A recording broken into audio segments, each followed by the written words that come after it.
gave up a TV job to start a podcast in your basement. If that doesn't scream midlife crisis, I don't know what does. It was Championship Sunday here in Indianapolis. What's the mindset then coming in as a defending champion? I want to win. No, I want to win. The young lady over my shoulder, Caitlin Clark. Not the best looking guy. And I don't think anyone's going to sit here and say, Matt Randazzo was really good looking. What has this last month, 2 months, 3 months been like for you? It's an important fan base for the Fighting Illini, is it not? It is. He turned 69 years young last week. You look good, Coach. Oh, try it. Thank you.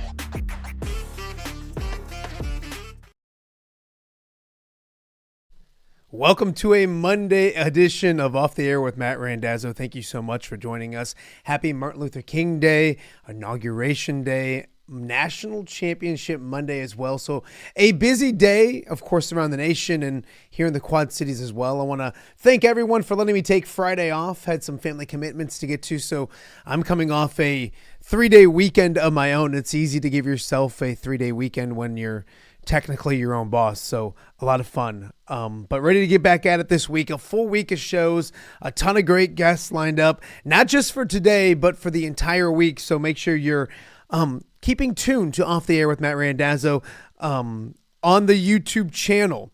We are getting close to 600 subscribers, so you have not yet subscribed, please do so. We're also up on almost all those podcast platforms. We are still missing Apple. Patiently waiting for that email back. Hopefully in the next couple days we get up on Apple as well.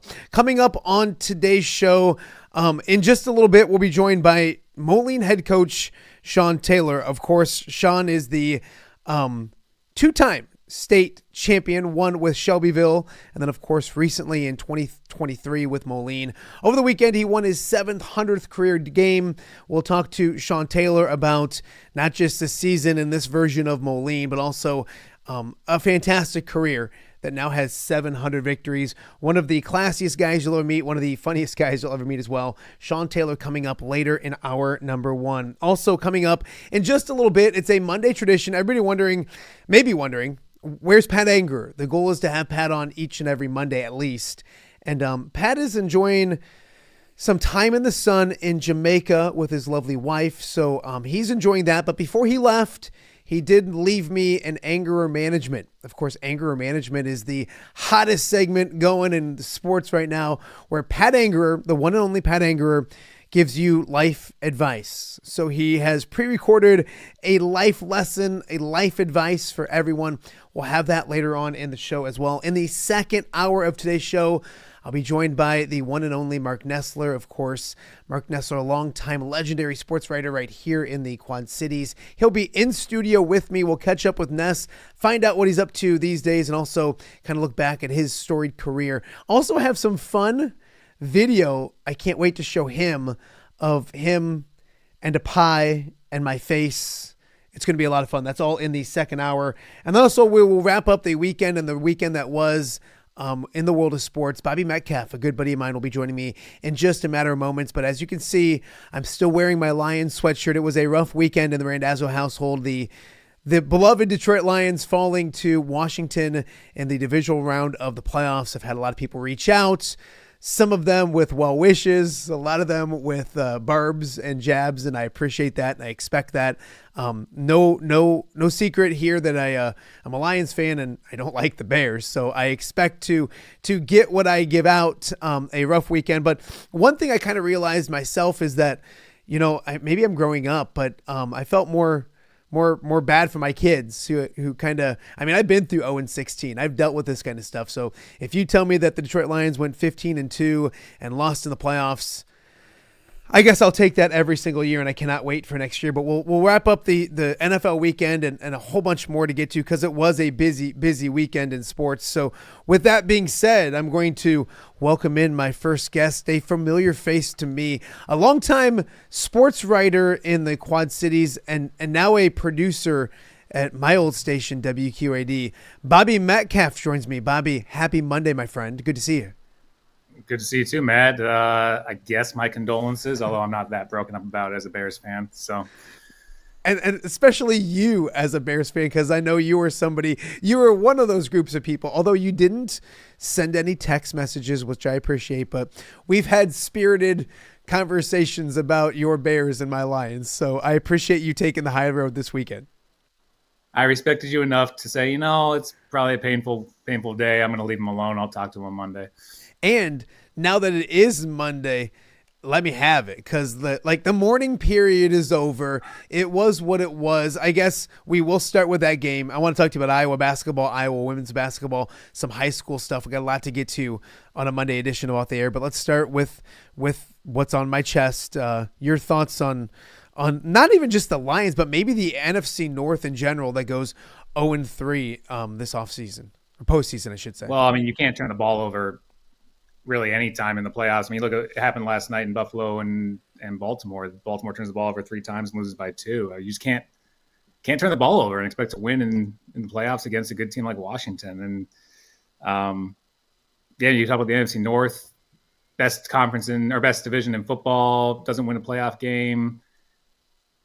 Sam Darnold, I don't know. You're banking on Sam Darnold if you're the Minnesota Vikings. You're banking on Jared Goff to a degree, and I don't want to knock Jared Goff, because I think he's played really well, and I think he's obviously been to a Super Bowl before. And the Packers clearly weren't good enough, and when you lose to the Bears in the last week, and you kind of put yourself in a hole. Kind of a red flag. It is. And I know there's Packer fans who are saying, well, we weren't playing for anything, and you still played your starters until they got hurt, and you lose to a bad Bears team, and that kind of puts you in a hole going into the playoffs. I think the NFC North still a great division. I think they were clearly the best division in football. Playoff football, man, doesn't matter. You look at Oregon. We all thought Oregon was going to be playing the national championship game, and they lose in the first game they play against Ohio State. You just can't predict this stuff. Yeah, no, it's crazy. But let me flip this to you. If they don't have the divisional winners getting those top 4 seeds, and they flip it record-wise, Minnesota's at home. Detroit's still at home, and they laid an egg, and that's what it is. But maybe Green Bay is playing for more in that last week, because if they win and they beat the Bears, then they're at home as well. I do think the way the playoffs are set up and the way the NFC North, maybe 3 of the top 4 or 5 teams in the NFC, 2 of them had to go on the road. And I think that's the system that it is. It's not a bad thing, but I think that in the playoffs, when you have to go on the road, it's going to be tough, and that probably factored in a little bit. Now, mind you, the Rams Minnesota game wasn't close, and the Packers maybe at home is a different story. But I think that maybe plays into the strength of what the NFC North did. I think the Rams Vikings game, you've got a Rams team that was playing with a lot of emotion with the wildfires that are going on in California. They moved to Arizona. Minnesota's coming off that hard loss to Detroit. And LA's defense was playing. The last 2 games, how many sacks do they have in their 2 playoff games? They could have easily beaten Philly, I think, if it's not a snowstorm out there. I don't think the Packers are very good. I think they were a false record. They were a blocked field goal away from not winning a game in the division. They didn't beat a single team that was any quality. They lost to the Eagles, they lost to the Lions twice, they lost to the Vikings. I don't think they were very good. Yeah. And they were also good. They also got banged up. You have receiver injuries. I don't know if it would have mattered if they were playing a different team or not. Sure. And the same with the Vikings. The Rams that was a great. They were locked in. Sam Darnold. I really like Sam Darnold this year. Good story. He took me to a fancy playoffs. Him and Goff both. I wouldn't have expected that going into the season, but I think eventually he has a history. We've seen what Sam Darnold is, and when the games get magnified, he didn't play great this year. Yeah. Let's localize it a little bit and get back to your beloved Bears, because here is a Lions team that even just a short time ago I listened to Dan Campbell, and he fully expects both coordinators to leave, and I think that's right when that game got over, maybe my thoughts were, maybe Ben sticks it out because he really wanted to finish the thing with a Super Bowl, or at least a trip to the Super Bowl. But I don't think he can sit back one more year. And I know he's looking for that great situation. There's a reason why teams don't have coaches, is because they're probably not a good situation. So, with that being said, Bears have an opening. I'm a huge Ben Johnston fan. Didn't love the game that he called on Saturday. And I'm not going to sit here and second guess what he did and what he's done all year. But 3rd and 1 early in the game, empty backfield. Obviously, they're going to go for it on 4th down if they don't get it, but didn't love that. Didn't love the trick play to Jamison Williams. I don't think he needed to do it right there. But his other gadget cool plays, I'm up giving high fives to my sons and everything like that. So with that being said, is Ben Johnson that guy that you want? Is there another coach out there that the Bears need to take a harder look at? Where do you handicap this thing in a race that I think probably gets done in the next couple of days? They want to get this done fast, don't they? I want Ben Johnson. I don't think they're going to get him. It sounds like he's going to the race. I just kind of looked a few minutes ago. It sounds like all the reports are saying it's like they're Raiders throwing everything at him.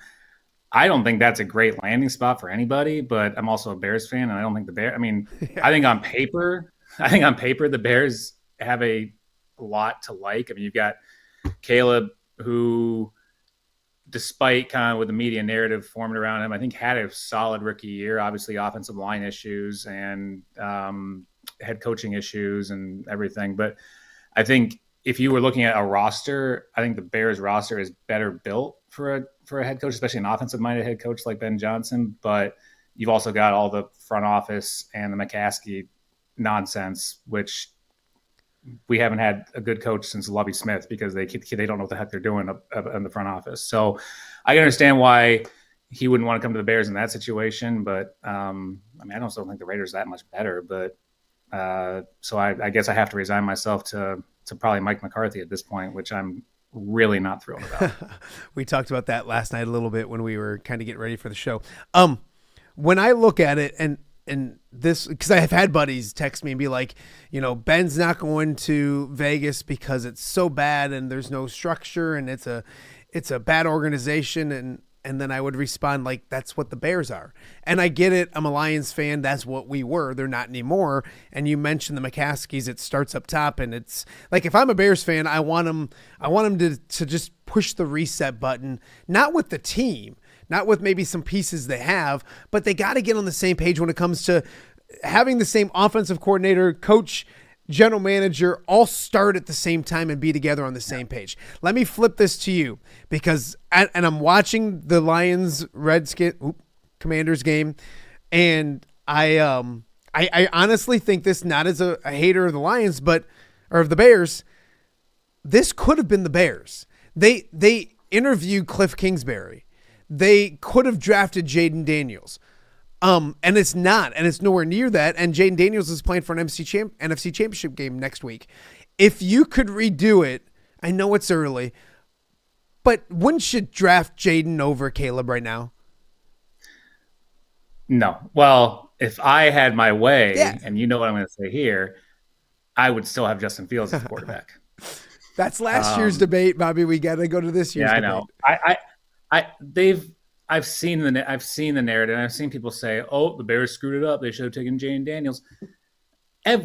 Almost every single person in last year's offseason was like, "You got to go Caleb Williams number 1, no doubt, slam dunk, first overall pick." I mean, he's a generational talent, all this stuff, and now we're doing revisionist history because Jaden Daniels had a solid. I mean, you look at statistically.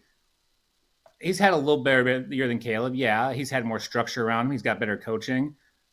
I think it's the same thing. And I as a Trubisky, we watched Trubisky get drafted. I think if the Bears had drafted Patrick Mahomes is not Patrick Mahomes. I'm not saying Trubisky's would have been lighting it up in Kansas City, but it's so much about where you go and structure in the league, especially in the quarterback position. And the Bears could have drafted. I think the Bears could have drafted a Tom Brady or a Peyton Manning would have screwed it up with what they've done. They've never had a quarter. They don't know how to coach quarterbacks there. But if they make the right offensive hire, I totally get what you're saying, and I hear that from Bears fans all the time, and I get it. But that's then why even try anymore? Like that's like if the Lions eventually you have to get it right. They had the right guy in there, and you can't tell me by watching Jaden Daniels that guy's not better than Caleb Williams. That guy right now is I mean Caleb Williams is a top 20 quarterback, maybe. That's a top 10 quarterback. Jaden Daniels is playing better than Caleb Williams is right now. Absolutely, hands down. I don't think you can grade off of 1 year. Totally get that, but that's the beauty part of the show is I get to do if Caleb Williams ever takes the Bears to an NFC Championship game, it'll be a huge plus, huge big thing, awesome stuff, home run. Jaden Daniels has already done that. Yeah. And it's not a star-studded, and you mentioned it. Everybody talked about you got to take Caleb. That's the problem for Caleb is the narrative out there wasn't fair. It just simply wasn't fair. Why is he a can't miss, no doubt home run quarterback? Why? I mean, I get the arm talent's there, but he's not 6'6". He's 6'1". I didn't get it at the time. I said the entire time, I don't get it. I don't see this. And now I'm not an expert. I don't do this for a living, but I'm just watching it. I'm like, I don't see this amazing generational, you have to draft him prospect. I mean, how many times have we heard this? We thought Trevor Lawrence was going to be this generational prospect. What's he done in Jacksonville? Yeah. We heard, you got to draft Johnny Manziel. You got to draft, Baker has finally developed into what maybe people thought he was going to do, but I just didn't see that of Caleb where it was a no doubt, no slam dunk thing where you draft him first overall. When I thought you got a guy who I think you could develop and continue to develop in Fields, and you draft a lineman and you draft a receiver and you protect him. But the Bears went the other way. But again, I think it comes down to they made the wrong decisions in the front from the front office from a coaching standpoint more than they did the quarterback standpoint. If they had gotten rid of Eberflus and it brought in Kingsbury or it brought in. If they had thrown the kitchen sink at Ben Johnson last year, even though I know Ben Johnson said I was going to stay, maybe we're talking a different situation. But the Bears have never gotten it right. I mean, they could have had Bruce Arians in that building and decided to go with, was it Trestman at the time, or I think it was Trestman over Arians. I mean, they don't get these things right. It doesn't matter who the GM is since Jerry Angelo. And then you got idiots like Nick Wright picking the Bears to go to the Super Bowl, and Danny Parkins picking Caleb Williams to be a future Hall of Famer, and everyone's telling you this offense is the best offense in the world and the best situation. They didn't do Caleb justice. Like, if you're an expert and you're so smart and you're picking him to go to the Super Bowl and you're telling me it's the best situation, now you can't turn around to me and say, well, he didn't have the good coaching. And I'm not talking about you. I'm just saying these people in general that put the expectations so high for Caleb Williams to be so good.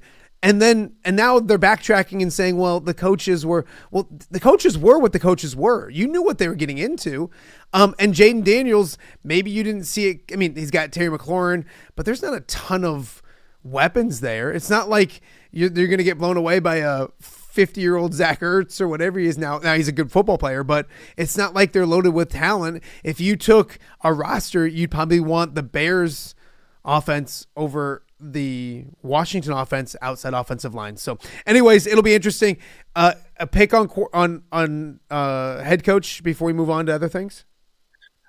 It's the Bears. It's going to be McCarthy. And great. As we talked a little bit last night, he raises the floor, but that's because the floor for the Bears right now is in the ground.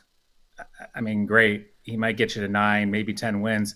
He can't manage a clock. He doesn't know how to use his timeouts, how to challenge. He's not a great coach. He lucked into a Super Bowl with Aaron Rodgers. He did nothing in Dallas. Great. So I'm going to watch a 9-10 win Bears team that's now going to be in Steelers purgatory. So they're never going to get a good draft pick. I'd rather, go swing for the fences and go throw anything. You throw everything for Ben. I mean, at least I was happy to see that they tried to trade for Tomlin. Inquired. Yeah.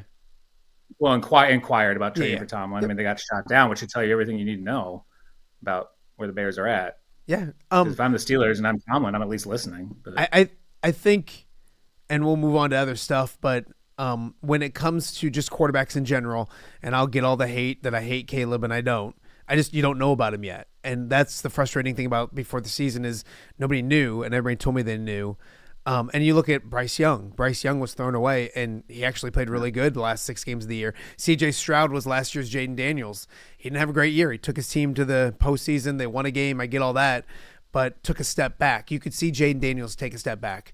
You can take Caleb Williams and see him take a step forward. And I don't even know if Jordan Love's good. I don't know yet. So, and he's been in the league 6 years. I know only starting for 2, but it's just you have to wait on these quarterbacks to find out what they are after 3-4 years. And today's day of the NFL, they want instant gratification, instant satisfaction, and you don't always get it.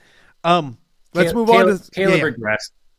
Caleb regressed. I mean, he played well for a stretch, and then, I mean, they were going on about, oh, he doesn't throw interceptions. Well, that's because he doesn't take any shots. He check downs, throws short, and then you see him try to throw a deep ball, and he overthrows DJ Moore by 10 yards. I mean, again, I'm not sold on Caleb Williams yet, but I don't have a choice. He's the Bears quarterback. So. Yeah, and I think you put everything you can into that kid and see where you get with him. I mean, you're pot committed when it comes to that guy. We'll see how he does.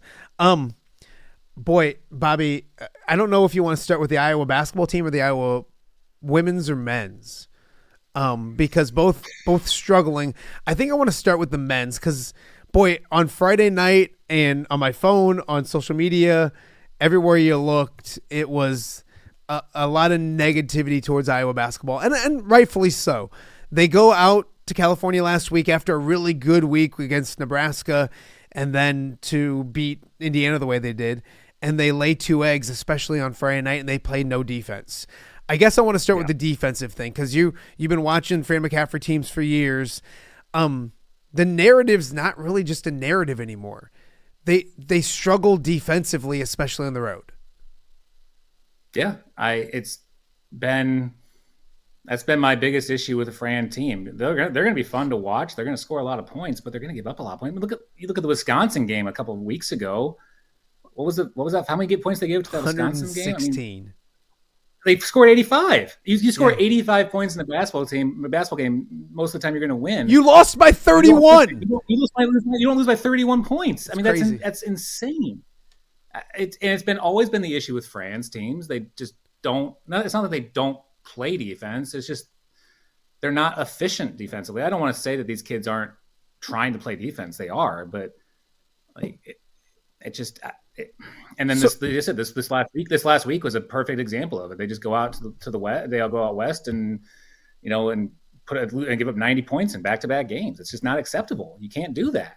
So we had Nicholas Bear on last week. We've had Brock Harding on talking about defense. 2 guys that have been in the locker room, been in the room. One is right now with Fran on how they play defense, and they preach it and all that kind of stuff. Their system makes it hard to play defense because they want to score just as fast as the other team does. So it's going to mean more trips, more opportunities. Games are going to be higher scoring. You're not going to score 89 points a game and win every game by 20, 25 points. So I understand all that. But it's a narrative that Fran has in a year that it's 14 or 15 here. And that's what my phone blew up about on Friday. Where are you with Fran here 14, 15 years in Iowa City? Knowing where he came from, knowing what he rebuilt, and knowing actually what it is right now. Well, I mean, as we all know, when Fran came in, the Iowa program was an absolute mess. I have a lot of respect for what Fran has done to bring that program back up to some relevancy. I mean, you have, any program that has 2 National Player of the Years is a relevant program, but then you don't do anything in the tournament. And that's when you got to play defense. You look at the tournament, it gets a lot more lower scoring. You can't rely on yourself scoring 90 points. And like I said, I have a lot of respect for Fran and what he's done for the program, but you look at his tournament record and just never getting out of that first weekend, especially when you have Luka Garza and then, the Murrays, teams would, that team he had with Garza and Wieskamp, and I think Keegan was like a sophomore on that team. Maybe a freshman, freshman or sophomore. Maybe a freshman. And that was a really good basketball team, and they couldn't get out of the first weekend. Yeah. My knock on Fran used to be that I didn't think he could develop players. I thought like Jared Utoff never took that big step in his senior year, but that kind of got washed away because I think again the job he did with Nicholas Baer, we saw him play in high school, and then he became a great 6-man, great player at Iowa. Obviously I think he did the job he did with Luka and the Murrays and Joe, and Brock and Owen. I think he's turned into a very good developer of talent, finder of talent, and developer of talent, but it's not translating into the wins that they need to win. Yeah. No, and now with the Big Ten the way it is, you lose a couple games and you're out of it. Yeah. I mean, it's going to be a tough. And now one good week back in the Midwest, and they can be right back into it. So you don't want to. I always caution fans don't get. But those are fans. Fans are short for fanatics. So you're gonna the ebbs and flows and all that kind of stuff are going to get you. But yeah, you look big picture. A lot of people and the stadiums, the arena's not full. Getting energy and excitement around it. But I'm the opposite. I had a buddy tell me this weekend that like kind of the same thing that you just said, that like I'm tired of not seeing Fran develop guys. And I'll just say the opposite. I think he does a good job of identifying. Luka Garza's a 3-star kid, a 4-star kid, and he was in early on him and develops him, and he plays well. And Aaron White, who becomes what he becomes. And he was a forgotten about kid in Ohio and a 2-3-star kid and doing what he's doing with Brock and Owen, and Josh Dix isn't overly recruited, the Murray kid, all those kind of things. I think he does a great job with that. It's funny because, and I'll throw this to you, I've had a lot of people text me that Fran doesn't seem as invested. And I don't know if that's because these same people were complaining because he was throwing temper tantrums on the sidelines and he's not doing that as much anymore. But is there anything to that narrative? And we'll talk more with Tom Kakert about this tomorrow when he's in studio. But is there anything to that narrative that you don't see Fran McCaffery as invested as he's been in years past? Well, he's not coaching his kids for the first time in what, like 8 years? That was text to me as well. He's a professional. I'm not going to say he's not invested. I think he cares about his players. I think he wants his players to succeed. He wants to win. I think saying he's not invested because he's not Fran Redface right now is a little bit kind of ridiculous. I mean, find me a head coach at any level, high school, college, pros, who's not invested in the team. I don't buy that. You're not putting in all these hours and all this work and stress. I mean, it's a stressful job, and you're not doing that if you're not invested. So I'm not going to say he's not invested, but I mean, this week, these next few games are going to be huge. I don't know what Samford's shoulder is going to be like after he got hurt in UCLA, but they've got Minnesota, Penn State, and Ohio State. I mean, you think those are all winnable games. But then you got Purdue and Wisconsin. I mean, they got to win. They got to win these next, couple of games to have any sort of shot. If they lose, 1 or 2 of them, I think they're in deep trouble. They have 4 out of 5 now on the road, at home. A big stretch because it's a gauntlet late. It's an absolute gauntlet, but it starts tomorrow night, 8 p.m. Tuesday night at home against Minnesota. Then they host Penn State on another Friday night game, and I hate Friday night games, Bobby. I know I'm going to sound like an old dumb guy, but that's the high school night. Let me watch some college basketball on a Saturday, even a Sunday, but the Friday stuff drives me crazy. Then next Monday, get rid of the 8:00 starts. These 8:00 starts are a huge reason why the crowds aren't coming out. Yeah, no, and then it is 8:00, and then they go on the road next Monday to Ohio State. They got to figure out a way to get some victories on the road. Maybe it starts then, but then I've been looking for, and I've said this before the California trip, they need to find some signature victories. They get 2 chances with Purdue coming to town and then Wisconsin coming to town. So later in February, when we flip that calendar to February, 2 back-to-back games at home against ranked foes. Hopefully they can find some victories there.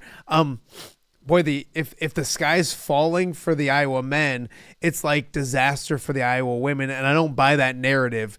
They lost their 5th straight. Hannah Solke's now out with a concussion. She didn't make the trip to Oregon yesterday. They lost a tough game. They led most of the way, and now they've lost 5 straight. I don't want to get like into the Oregon game and X's and O's, but I think there was such a drive or a campaign to make sure that Iowa women's basketball continued, and it did. It's good. There's good players. Jan's going to do fine. But I think that campaign to make sure that don't you dare doubt them has also set expectations for this team just too high. And they lost Caitlin Clark. They lost Kate Martin. They lost Gabby. And they lost a legendary head coach, Lisa Bluter.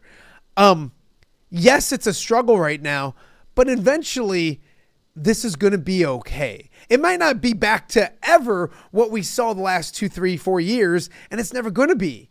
But they're going to be okay eventually. They just got they've lost a ton of great talent and people, Bobby.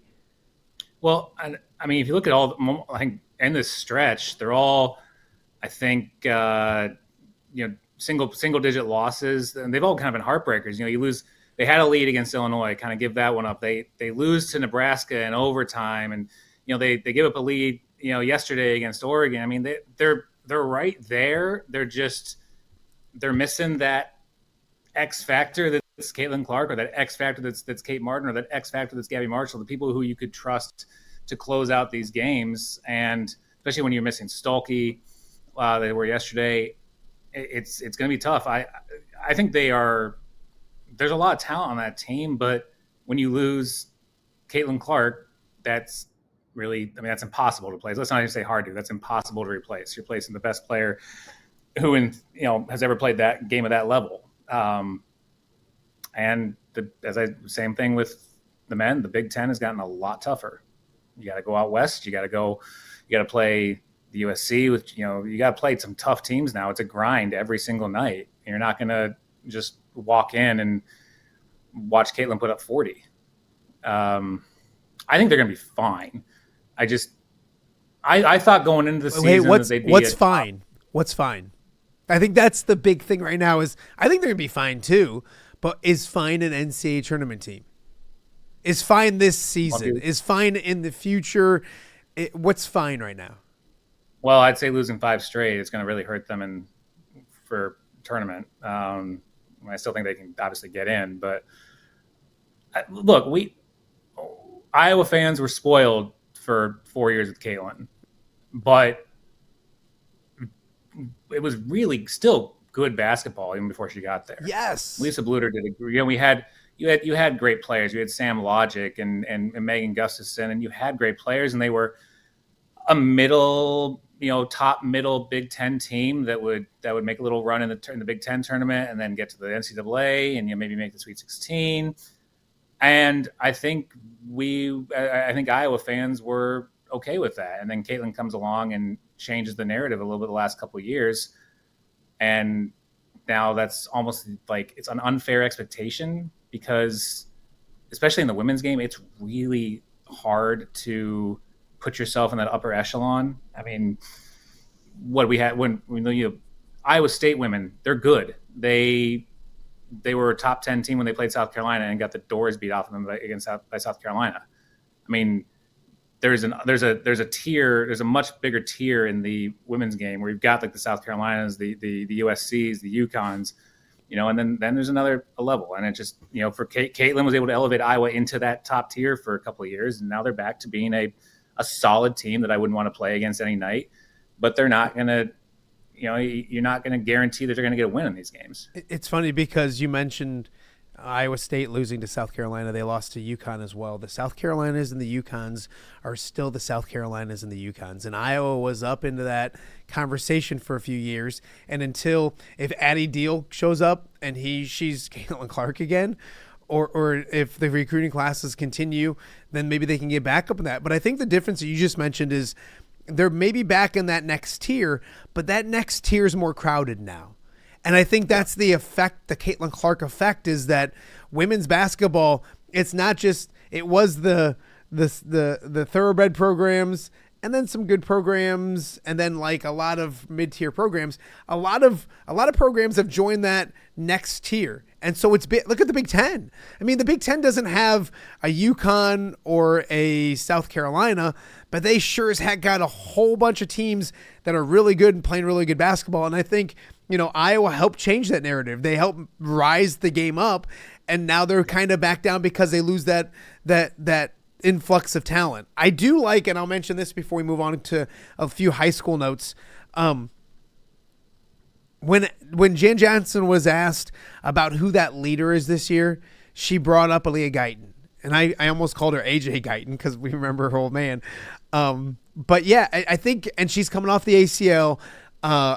My good friend Jim Madsen down in Peoria could not say enough great things about her when she was in high school. When she committed to Iowa, he texted me and he's like, "You guys are getting a stud." Like Iowa's going to love this girl. Tears her ACL. I think she's slowly coming back around to that physically, but I think she's that dog. She's that leader. She's that next maybe star at the University of Iowa.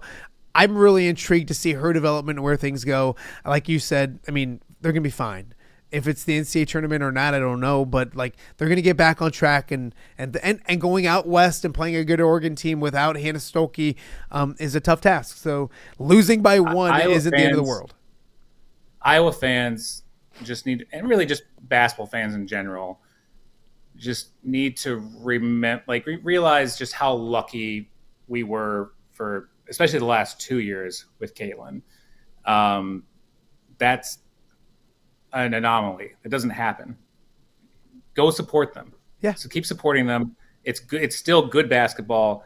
They're a good team. They've obviously had a tough stretch, but I don't think you're going to get back to. I don't think you're going to have like nobody show up to these games. I still think people care about it. I think Caitlin really energized the state of Iowa, and I think there's enough energy that they're still going to get a lot of support. You may not be saying sellouts every night, but I just go and support them and keep the hype alive around them, I guess I'd say. Quick college basketball. We won't talk a ton about it. Ked Prince later in the week, and we'll check in with Jake Brennan on Iowa State. But two, I think Final Four-ish teams. I think Iowa State's definitely in that conversation, and Illinois keeps coming that way. But both of them falling on the road to good teams is just one of those byproducts of like college basketball week in, week out, day in and day out is tough. And you're going to stub your toe on the road, especially Illinois, to only lose by 2 when you lose KJ to foul trouble. And it is funny. I'm going to make fun of Illinois fans, but when they lose a game, they've never lost a game without the referee screwing them over. Like if you go to social media, it's a fan base. Sorry guys, that like, I mean, and I'm not saying there wasn't bad calls, and that's what I'm going to get next. But like, when Illinois loses, just because you see the flood of social media about the referees. But to lose that game by 2 without their best player playing a lot of minutes at all, and Iowa State just felt like it was time for them to probably lose the game. But those two teams still going to be really good in March. I think Iowa State is.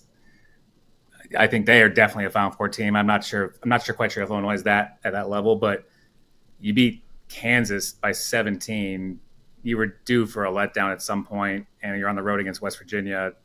Like, I'm not worried about Iowa State losing a game, and they're really good. They're really good. And like I said, Illinois, I think Illinois is good. I mean, I think Illinois is fine. Again, it's so hard to win every single night in college basketball. It's such a grind. Teams don't go undefeated. I think we always expect, if you're number 2 team in the country, you should always win every game. Well, no, not when you're going on the road, not when you're coming off of a huge win over, a blue blood like Kansas. I'm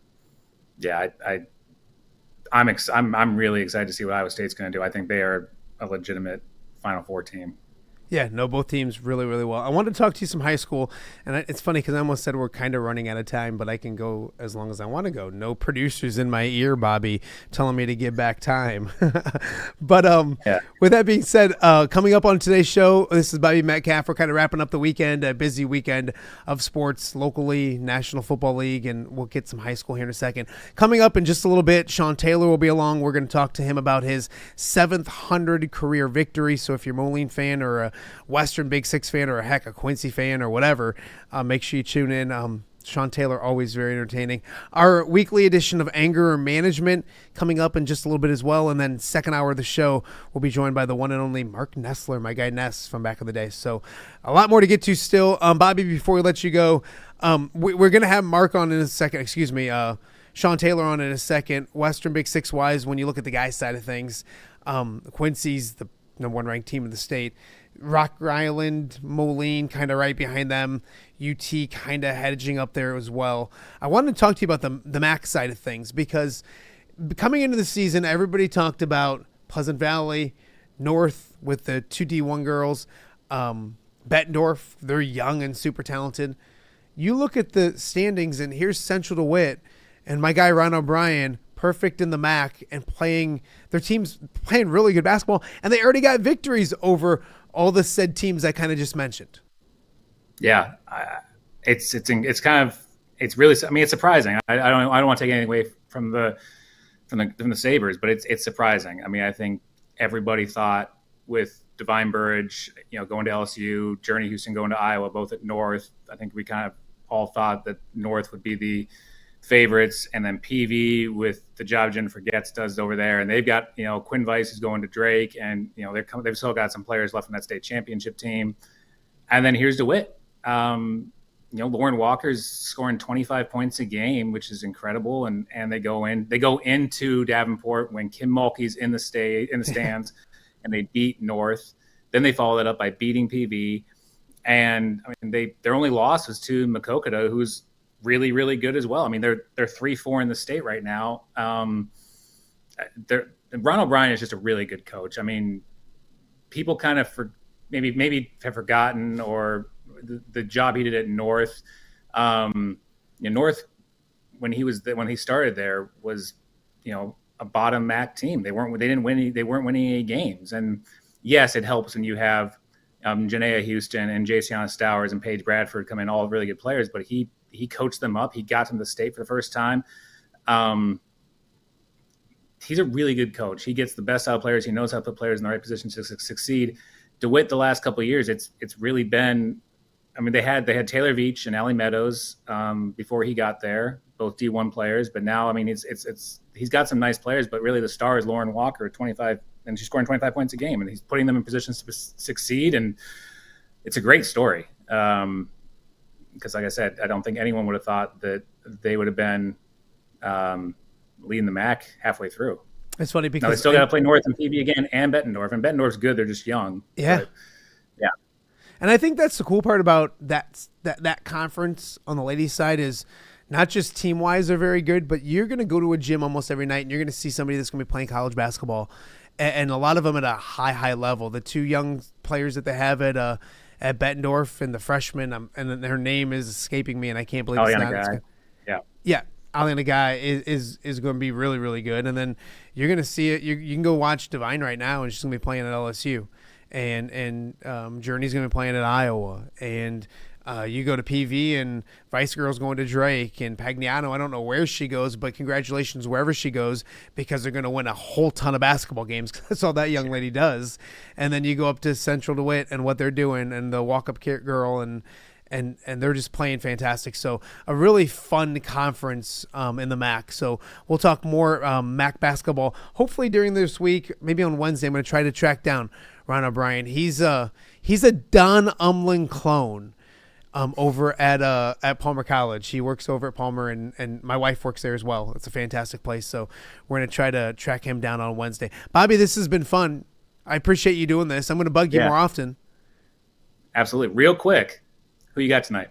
Oh, duh. Yeah. No, yeah. And we'll talk more with Ness about that too. But where am I putting my money, or who do I'm really, and I'm not a Notre Dame guy, which is funny because if you know me, you know I'm an Alleman guy and I'm a Catholic guy and I went to St. Ambrose and all that kind of stuff. But I've never been a huge Notre Dame guy. My dad was. Like growing up, my dad loved watching Notre Dame. Not a huge Notre Dame guy, and they've almost annoyed me in recent years. But with Charles Jagasol and what he's doing, and now starting at left tackle tonight, It's funny, my son's going to practice for basketball, and then they're having a watch party. The basketball team is at Alleman just to kind of watch Charles and Notre Dame. So, yeah, I really want to see Notre Dame win. It would be awesome for the Quad Cities to have a national champion, guy or player. But, boy, Ohio State's really good. Thoughts? I was trying to think, has the Quad Cities ever had a national champion football player? Great question, you Bobby. Why are you bringing all this stuff at the end of the conversation? You got to lead with this. I know. I mean, I don't know if like when Johnny Lujack played at Notre Dame, if they won a national title. I'm assuming that would be, and I have got to hope Dan Birch isn't listening to this, and Ness will know when he gets in. We'll ask him in the second hour, but Birch would probably be yelling at me right now. He'd go take me back to when I was like 22 years old. He'd be yelling at me and laughing. Yeah, at me. I meant to do some research over the weekend to see, but I just kind of forgot watching other football. But yeah, I mean, it's like we've had. I'm trying to think because Beal won a national title at South Carolina in basketball, and yeah, but I'm not sure. At least in recent memory. I mean, I'm not sure we've had one. Yeah. And if I'm forgetting someone obvious out there, I apologize. No, and if you are, please email Bobby at. I'm just kidding. Trust me, Bobby. What I found out is if you're forgetting something, they're gonna let you know. So you'll figure it out. You'll hear about it. He's Bobby Metcalf. And we're talking D1 national championship, not FCS. Yeah, not, because D3, also just recently, who won the D3? Or was it NAIA? They have a ton of local connections. Grandview had a ton of kids. Yeah. The Argos and so. Yeah, they have a ton of local kids. So that was really cool too. I cannot. I don't like Notre Dame. I don't like Ohio State. I can't believe that I have to watch this thing, but I kind of have to say I want Ohio State to win. I want Jugasa to play well, but Big Ten wise, or just hatred for? Why do you hate Catholics? I'm just kidding, Bobby. I'm kidding. I can't stand the Golden Dome. Stand the Golden Dome. No, I think I grew up loving them, not loving them, but liking them. There was probably a period of time. I think it's just their fans sometimes crap on the Big Ten, crap on Iowa, crap on Illinois. Those first kind of of all, things. And they should be in the Big Ten. I have a problem with any team that doesn't play in a conference. First off, unless you're Army. And second of all, the fans are like Cowboys fans. They haven't won anything since 1988, and they still act like they're America's team, and they're the best team in the country. And it's like, no, you haven't been relevant for 36 years. So. Oh, Bobby, if they win tonight, that comment might get you a few text messages and emails, which I like. They'll be relevant. Yes, they'll be relevant. Great, hands off to it. Great for them. But yes. No, absolutely. So, well, he is Bobby Metcalf. I appreciate you joining me, and be well. We'll talk to you real soon. Absolutely. Thanks, Matt. All right. Bobby Metcalf joining me off the air on a Monday. We are just getting warmed up. Coming up after the break, we will chat with Sean Taylor on his 700 victory as a coach. And, of course, modest as ever, more talking about his players than everything else. That and Moline this year and much, much more. Sean Taylor right after the break. You're watching Off the Air with Matt Randazzo. Hello, Dan Pearson here of FCA. Our team is thrilled to support Off the Air with our good friend Matt Randazzo. We share the view of the power of sport when it comes to relationships, including the influence of the coach. FCA believes the coach is the most influential person in America. Matt celebrates local coaches and athletes. His content is informational, insightful, and inspirational. Our Fellowship of Christian Athlete team loves partnering with Off the Air with Matt Randazzo while we engage, equip, and empower coaches and athletes in our 23 counties. FCA, the heart and soul in sports. View from the West, the podcast covering Illinois high school football. It's going to be a hard-hitting game. It's going to be great football. Weekly analysis and reaction from around the western side of the state of Illinois. This is the game we had circled when the year started. Follow along on YouTube and subscribe wherever you listen to podcasts. It's big-time football out there tonight, and I know we can play big-time football. View from the West. We got you covered.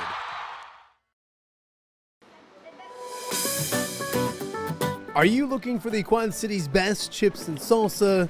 There's only one dude to turn to. Right on. Snoop. Hand-cut chips, fried fresh with that crunch you've come to love.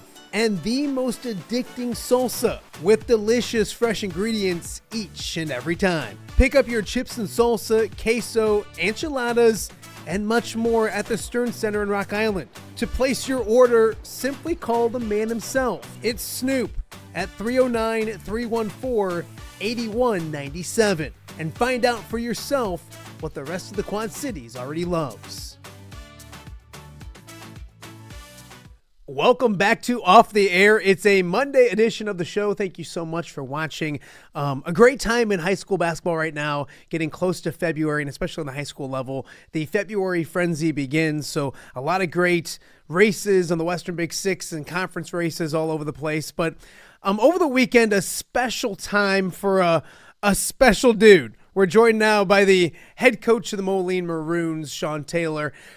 And Coach, on Saturday evening, you won game number 700. And right when I hear that, I think, God damn, he's old.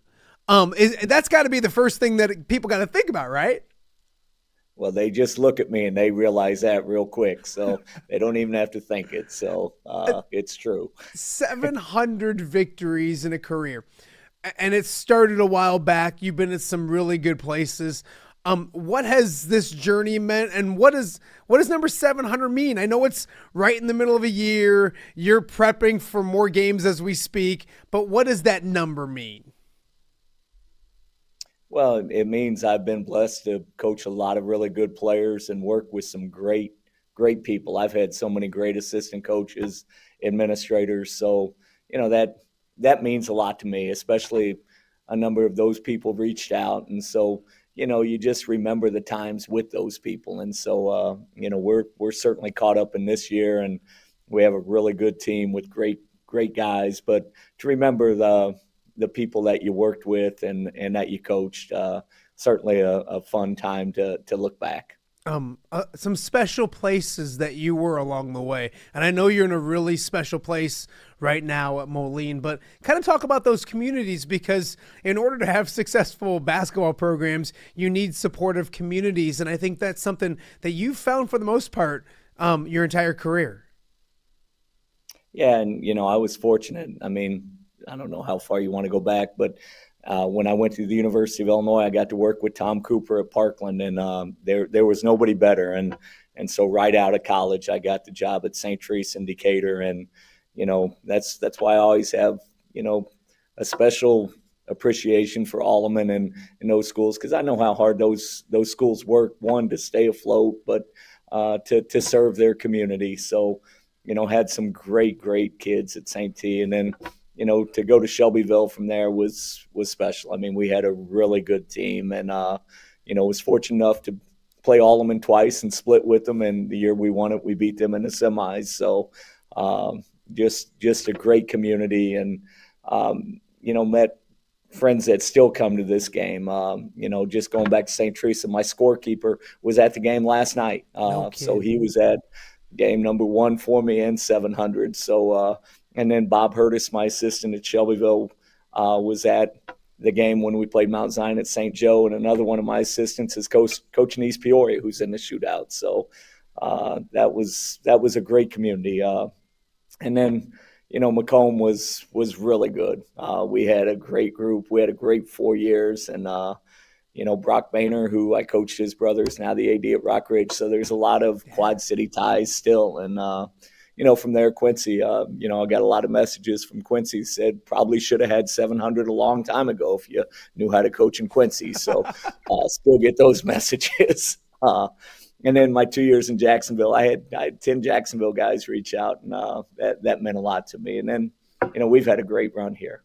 Moline is a special place. The Quad Cities love sports, support sports, and the community of Moline has been fantastic. And to have such good players that do it the right way and on and off the court, this has been a great place for me and my family. You mentioned we talked the community, but your staffs in general. I mean, with Coach Frangle and all those knuckleheads that you got at Moline right now, but you go back to Quincy. I know some special people at Quincy as well.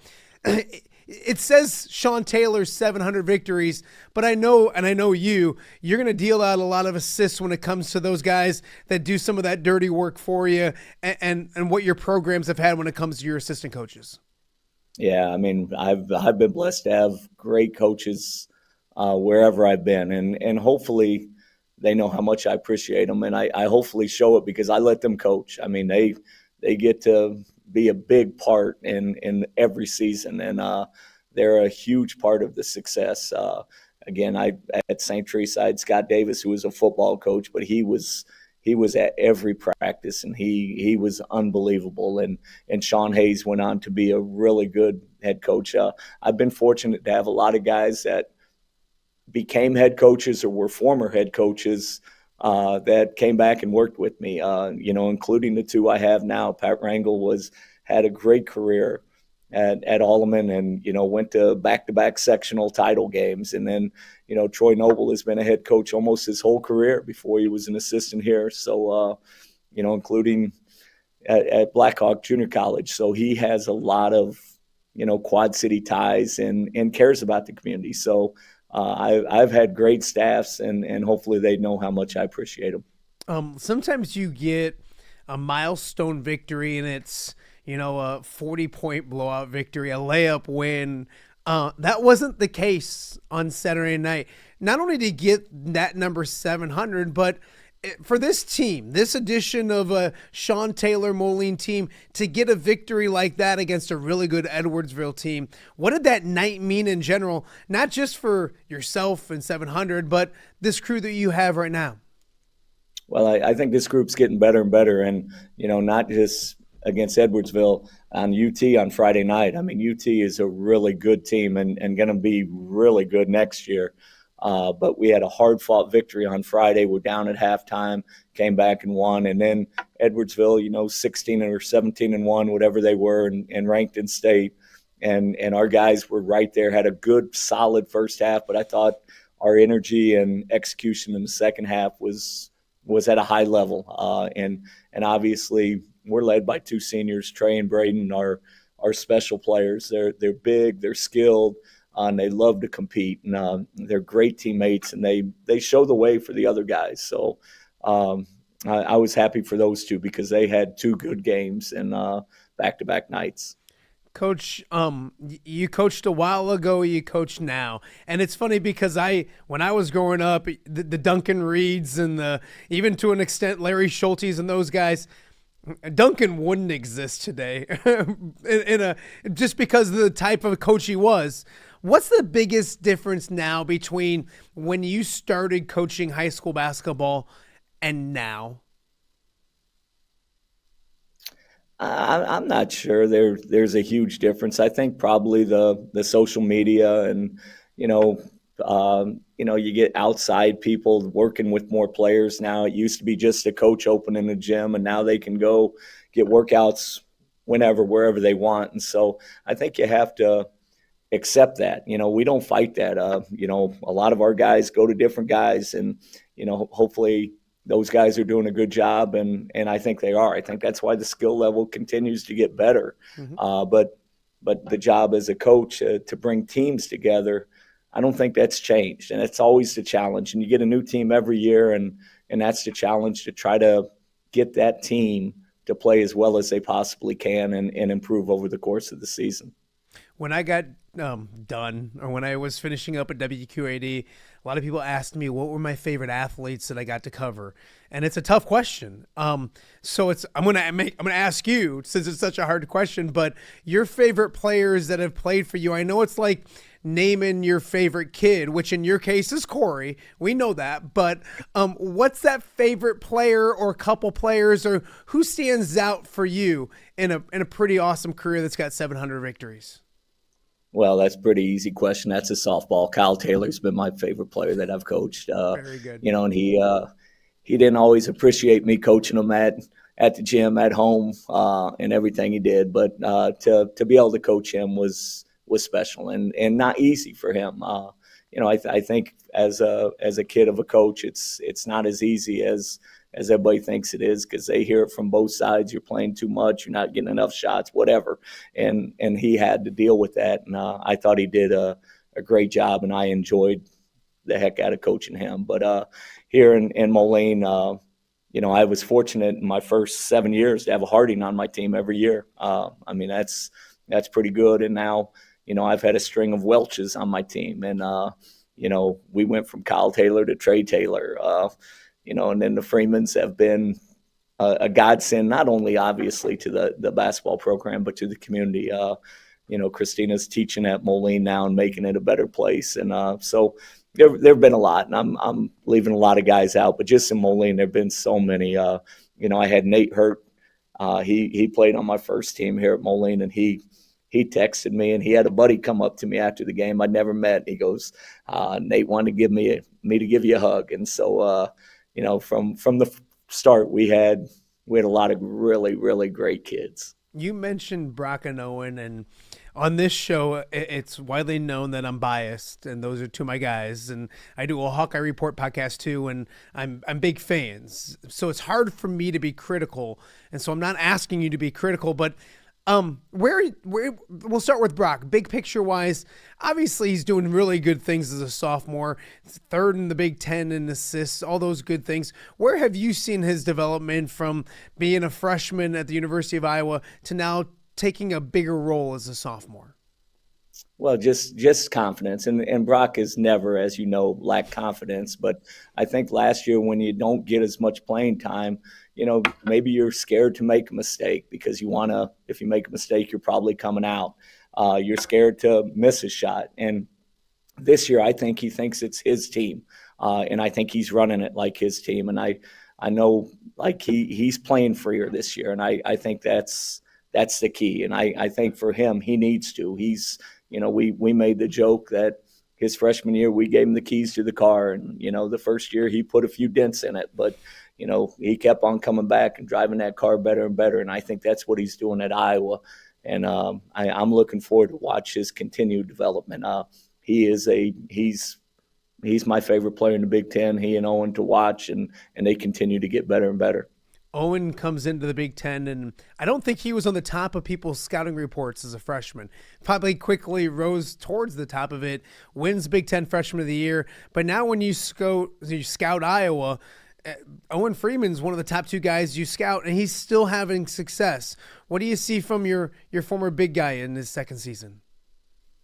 Well, one, he was at the game last night, and just, he bumped me after the win, and, he knocked me down. He's so much stronger. He's a man. And, last year he was the Big Ten Freshman of the Year, but I think he's snuck up on some teams, and so he surprised some teams. This year he's number one on the scouting report, and he's still getting numbers. And I think that's a sign of a really, really good player when people want to stop you and they can't. And I think that's where he is right now, and his game continues to develop. He's getting more confidence on the perimeter. He's still a low post guy right now, but you can see that he's feeling comfortable behind the arc, handling the ball, and he is an outstanding defensive player. I didn't know if he could play that way because I thought he might get in foul trouble, and he hasn't gotten in a lot of foul trouble and dominating defense and rebounding. Just fun to watch. Coach, you mentioned how big he's getting. When they were in Moline, like after the game, he was going to the tunnel, and I just shouted something at him, and he was pretty pumped up as Owen gets, and he came over, and he threw me up over his shoulder and went running down the tunnel with me, and obviously you can tell I'm a huge chiseled specimen, so that's quite a feat these days. So, yeah, Owen continues to get bigger and bigger. Sean Taylor joining us right now on Off the Air with Matt Randazzo. A few more for you before I let you go. Who's that guy that you've had to scout against or prepare for in your years as a coach that you're like, man, it was just always tough getting ready for this guy? Well, we just played Edwardsville, and Mike Waldo was the previous coach at Edwardsville, and he was unbelievable. He ran chin offense. He was exceptional. And then Lee Bennett, who was at Alton and now is at Centralia, is I think one of the best coaches in the state. And then Neil Alexander was, if not the best ball ball press coach. He's certainly one of them. And Lincoln is always formidable, and he does it every year, and they compete every year. So those are just three that stand out immediately, and they're unbelievable coaches. Players wise, what were those players that were always opposing players that are always a pain in the ass to get ready for? Well, I mean, Chasen, I hate to give too much credit to Rock Island, but Chasen was unbelievable. Not just scoring wise, he directed the team. He was their best defender. Muskie Valley could put pressure on the ball, but Chasen could guard anybody, and so he was really good. UT had so many good players. The Burge kids were so good. They were tough. They were aggressive, and they were just nasty. And I mean that as a compliment. I mean they were hard to play against. They were Jasper Ogburn. I just think people probably hated playing against Jasper, and that's what I felt against playing against the Burge, is that they were quick and aggressive to the ball, and so those are some that stand out right away.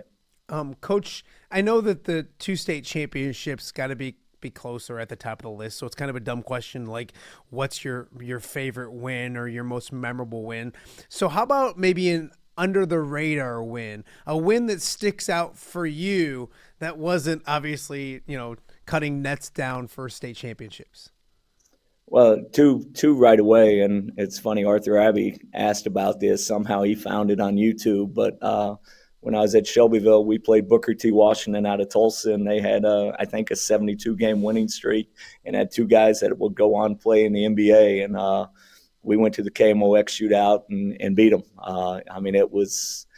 We had a really good team, but they were exceptional, and we played as well as we could have played. And the second one, we played Pleasant Plains at Macomb, and they were the number 1 ranked team in the state. And we mentioned Brock Boehner, his brother Blake, made a last-second shot to beat them in the super sectional at Western Hall. I mean, Western Hall was nuts, and it was sold out, and that was a really fun win to beat a team like that. Lots of good victories for this guy. 700 in his career. Before I let you go, bring it back to this year. You talked about this team, but it is a fun time of year for you. It's a busy time of year, obviously, but that Martin Luther King Day holiday weekend, there's a lot of basketball, but almost kind of gets you on that stretch run. What's this next 3, 4, 5, 6 weeks likes for you? And with this Moline team, you talked about them a little bit earlier, but I think you like where this team is headed. I do. I think we're continuing to get better, and we still have a couple levels that we need to reach if we want to maximize our potential. And so that's the challenge. And the next, after Monday, we'll have 9 games before postseason. So, the season's almost wrapping up, and so we need to reach those levels. And I think our guys, we have Trey and Braden who have played a lot of varsity, but then we have 2 sophomores, Zach Hendricks, Aiden Dang. They haven't played a lot of varsity minutes. So, I'm looking forward to watching their continued development as they get more confident. And I think they are. Coach, you're not that old. You look like hell, but you're not that old. How long do you want to, is 800, is 900, is 1,000? Like, how long do you want to do this thing? Well, I certainly want to get 701. But if I can, I love doing it because I love working with young people. I think they keep you young. They might not look young, but they keep you energized and keep your juices going. So as long as I can stay healthy and give them my best, I want to continue to do it. I love coaching. I love the guys I'm working with. I love the administration in this school. So if I can stay healthy, I'd like to continue to do it. A few years ago, we did a live shot, and I think you let a curse word slip. I don't think it was a bad one, but I think you let one go. And here we are on YouTube, and you're on your best damn behavior. What gives? Well, that was the only curse word I've ever used in my life. I don't know how it came out. Me and Owen have a lot in common in that sense. You're a lot more like Brock than you are like Owen, I think. Hey, young man, I always appreciate you seeing you. I appreciate you do this. I miss being on the baseline and you walking down and tell me one of your kids is going to make a free throw, miss a free throw, or whatever it was. But those were really good times. I miss seeing you more often. I appreciate you doing this. I appreciate it, and I can't get by without a joke. Everybody probably knows that you're never telling the truth because you're wearing a Lions shirt. Just why? Sorry. Why? Always. Oh, I thought you were gonna make fun of my beloved Lions, but No, I had to wear it. I had to wear it today because, like, yeah, everyone was gonna give me a hard time if I didn't, so I had to wear it today. You're a Steelers guy, right? Am I right? Absolutely, and more Pirates, but certainly Steelers. Okay, so you don't know what I've been through, Sean. You don't know the trials and tribulations. You got all your rings and fancy victories and all that kind of stuff. It's been tough. So, hey, best of luck the rest of the way. Tell all your family I said hi. They're way better than you are, and you know that too. So, Absolutely. Coach, best of luck. We appreciate you. Hey, thanks for having me. Appreciate it. All right, he is Sean Taylor. We got a lot more to get to. A Monday edition of Off the Air with Matt Randazzo. We will be right back. Hello, Dan Pearson here of FCA. Our team is thrilled to support Off the Air with our good friend Matt Randazzo. We share the view of the power of sport when it comes to relationships, including the influence of the coach. FCA believes the coach is the most influential person in America. Matt celebrates local coaches and athletes. His content is informational, insightful, and inspirational. Our Fellowship of Christian Athlete team loves partnering with Off the Air with Matt Randazzo while we engage, equip, and empower coaches and athletes in our 23 counties. FCA, the heart and soul in sports. View from the West, the podcast covering Illinois high school football. It's going to be a hard-hitting game. It's going to be great football. Weekly analysis and reaction from around the western side of the state of Illinois. This is the game we had circled when the year started. Follow along on YouTube and subscribe wherever you listen to podcasts. It's big-time football out there tonight, and I know we can play big-time football. View from the West. We got you covered.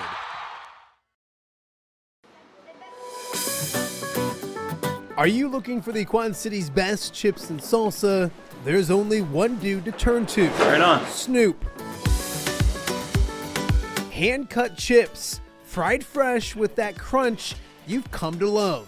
And the most addicting salsa with delicious fresh ingredients each and every time. Pick up your chips and salsa, queso, enchiladas, and much more at the Stern Center in Rock Island. To place your order, simply call the man himself. It's Snoop at 309-314-8197 and find out for yourself what the rest of the Quad Cities already loves. Welcome back to a Monday edition of Off the Air with Matt Randazzo. Thank you so much for joining me. A busy Monday in the world, of course, Inauguration Day, Martin Luther King Jr. Day, and National Championship Monday. Of course, a big one tonight between Notre Dame and Ohio State. And it has been reported that Charles Jagasaw from Alleman, former Alleman standout, will start at left tackle for the Irish. So my rooting interest will definitely be on my alma mater's product. And Charles, a fantastic young man. We'll catch up with Charles maybe sometime this week, but sometime real soon. Hopefully we will be talking to a national champion. We'll be talking more about the national championship game coming up in just a little bit. We want to thank Bobby Metcalf for already being on the show today. Also, we just wrapped up with Sean Taylor. If you missed that interview, you can go back, check it out on the YouTube channel. Please go ahead and subscribe to the YouTube channel. Getting close to 600 subscribers. Want to get to 600 real soon. Also, this show will be out on podcasting platforms coming up later on this afternoon as well. So if you missed today's show live, and we appreciate you watching it live, you can check it out on all of the podcast platforms as well. Later on in the show, in just a matter of moments, I'm looking down my street, my driveway, waiting for Marc Nesseler to pull up. Marc, a longtime legend in Quad City sports when it comes to covering high schools and colleges. And, of course, this Ness guest pick'em over 40 years at the Dispatch Rock Island Argus. We'll catch up with Ness, find out what he's doing nowadays. We'll also talk memories and what he remembers the most about covering sports here in the Quad Cities, what he misses, all of those good things. Marc Nesseler coming up in just a little bit. Also, I found some awesome video that we're going to show you with Ness and myself from about 12, 13 years ago. Some good fun stuff coming up in just a little bit with Marc Nesseler. Also, it is a Monday. Usually on Mondays, we are joined by my good friend, Pat Angerer. Pat is loving life right now. He is down in Jamaica with his lovely wife and some friends. They are vacationing. So no Pat Angerer this week. Pat will be back in the saddle next week. But we started it his first week, and it was kind of weak. But then last week we did it, and he delivered. He knocked it out of the ballpark. It was his Angerer Management Edition. So basically what we're doing with our Angerer Management is we're having Pat Angerer reflect and give you, the people, a life lesson. If you know Pat Angerer, there's nobody else better to give life lessons than the one and only Pat Angerer. So without further ado, Pat Angerer left some words of wisdom. Here is week 3 of Angerer Management.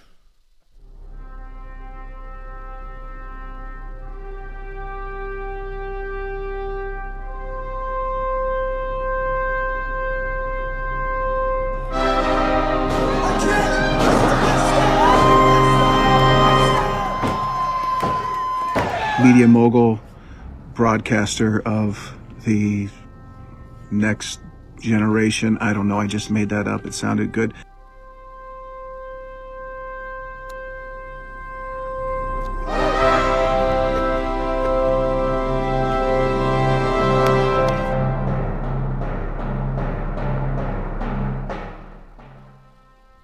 My boss, he's awesome. I love all my previous bosses. I want to preface this by saying that I love my boss. He's awesome. I love all my previous bosses. They're awesome. I've been lucky. I've had a lot of really great bosses. That's a disclaimer before I go on with my lesson here. So when the body was made, all the body parts, they were trying to figure out who should be boss. And so first the brain said, well, I should be boss because I can control, how the body functions. And the feet were like, well, I should be boss because I take the body where it needs to go. And the eyes were like, well, I should be boss because you're not going to know where you're going without me. And the hands said, well, I should be boss because I do the work and I make the money. And the heart was like, well, none of you guys can work without me pumping blood to you. So they argued and they debated back and forth, and more body parts kind of chimed in, and then the asshole chimed in and said, well, I should be boss. And everybody, all the body parts laughed at him and kind of made fun of the asshole, and kind of went back to bickering and debating on who should be boss. And well, the asshole took offense to this, and the asshole went on strike and shut down and backed up. And after a couple days, the body started to break down. The brain wasn't functioning properly, couldn't focus. The hands clenched. The feet could only really take short, choppy steps. The vision became blurry and tough, and the heart began to beat irregularly, and the body really, really shut down. And so the body parts got together and they said, well, guess what, asshole? You're the boss. So the moral of the story is that you don't have to have a brain, good vision. You don't have to be athletic, have good motor skills. You don't even have to have a heart to be a boss. Any asshole can do it.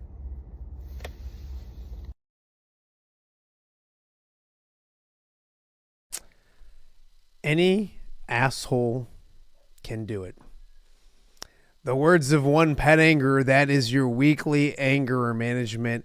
Take some time to reflect on the great words from the former All-American. Pat will be back in studio next week, tanner than ever. Up next, right after this break, we will be joined by the one and only Marc Nesseler. Super excited for this. I cannot wait. We'll be right back right here on OTA on a Monday. Hello, Dan Pearson here of FCA. Our team is thrilled to support Off the Air with our good friend Matt Randazzo. We share the view of the power of sport when it comes to relationships, including the influence of the coach. FCA believes the coach is the most influential person in America. Matt celebrates local coaches and athletes. His content is informational, insightful, and inspirational. Our Fellowship of Christian Athlete team loves partnering with Off the Air with Matt Randazzo while we engage, equip, and empower coaches and athletes in our 23 counties. FCA, the heart and soul in sports. View from the West, the podcast covering Illinois high school football. It's going to be a hard-hitting game. It's going to be great football. Weekly analysis and reaction from around the western side of the state of Illinois. This is the game we had circled when the year started. Follow along on YouTube and subscribe wherever you listen to podcasts. It's big-time football out there tonight, and I know we can play big-time football.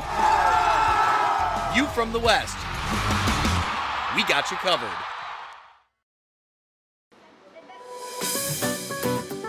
Are you looking for the Quad City's best chips and salsa? There's only one dude to turn to. Right on. Snoop. Hand-cut chips, fried fresh with that crunch you've come to love.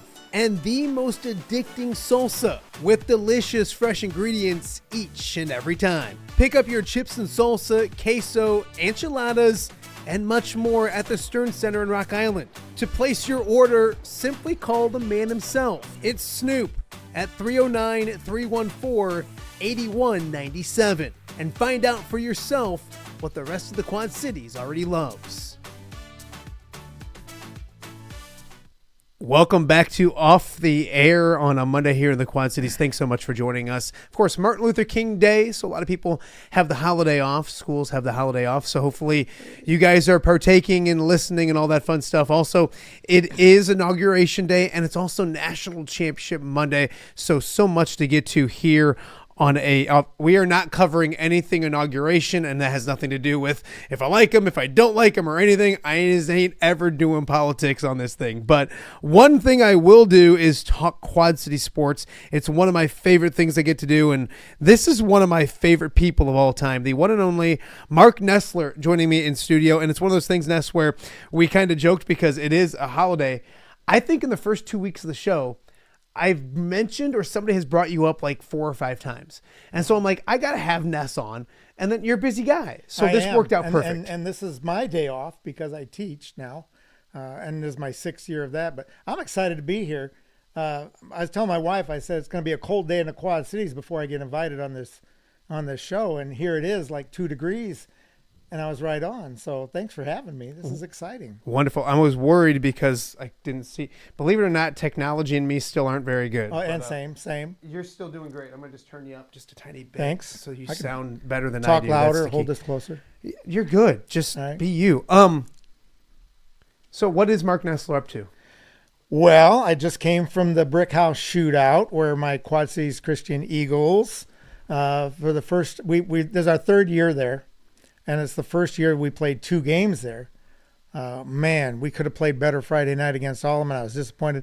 I thought we've been building, and I just, every year I say we can give Allman a good game, and every year we don't. And so then we come back to Monday this morning, 9:30 game against. You just left there. Yeah, I did. I hurried, and I got lost coming here. Man, you could live out way out. It's a little ways out. I was on a gravel road somewhere. I wonder if it took you the wrong I place. ended up at a kerosene stop, and there was no house there. I thought, man, I know you don't live there. It? Huh? How'd you find it? I went back in and typed it in again. I must have typed it in wrong, or I don't know. I'm technology. You and me both. But anyway, man, I guess state rank Sherrard, or at least they're getting really votes. Good. Yeah. Oh man, they're good. But I'm thinking, okay, we're gonna get crushed. Yeah.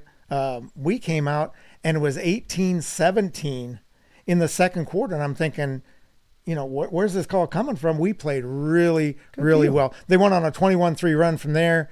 We ended up losing by 29, but I thought, you know, going in, I said, man, if we could just not get mercy clocked, if we cannot lose by 30, we lost by 29. So I'm happy. We have what's basically going to be our championship game in the NICC conference, the Northern Illinois Christian Conference, on Friday against Faith Christian. So we got beat by them at our home court.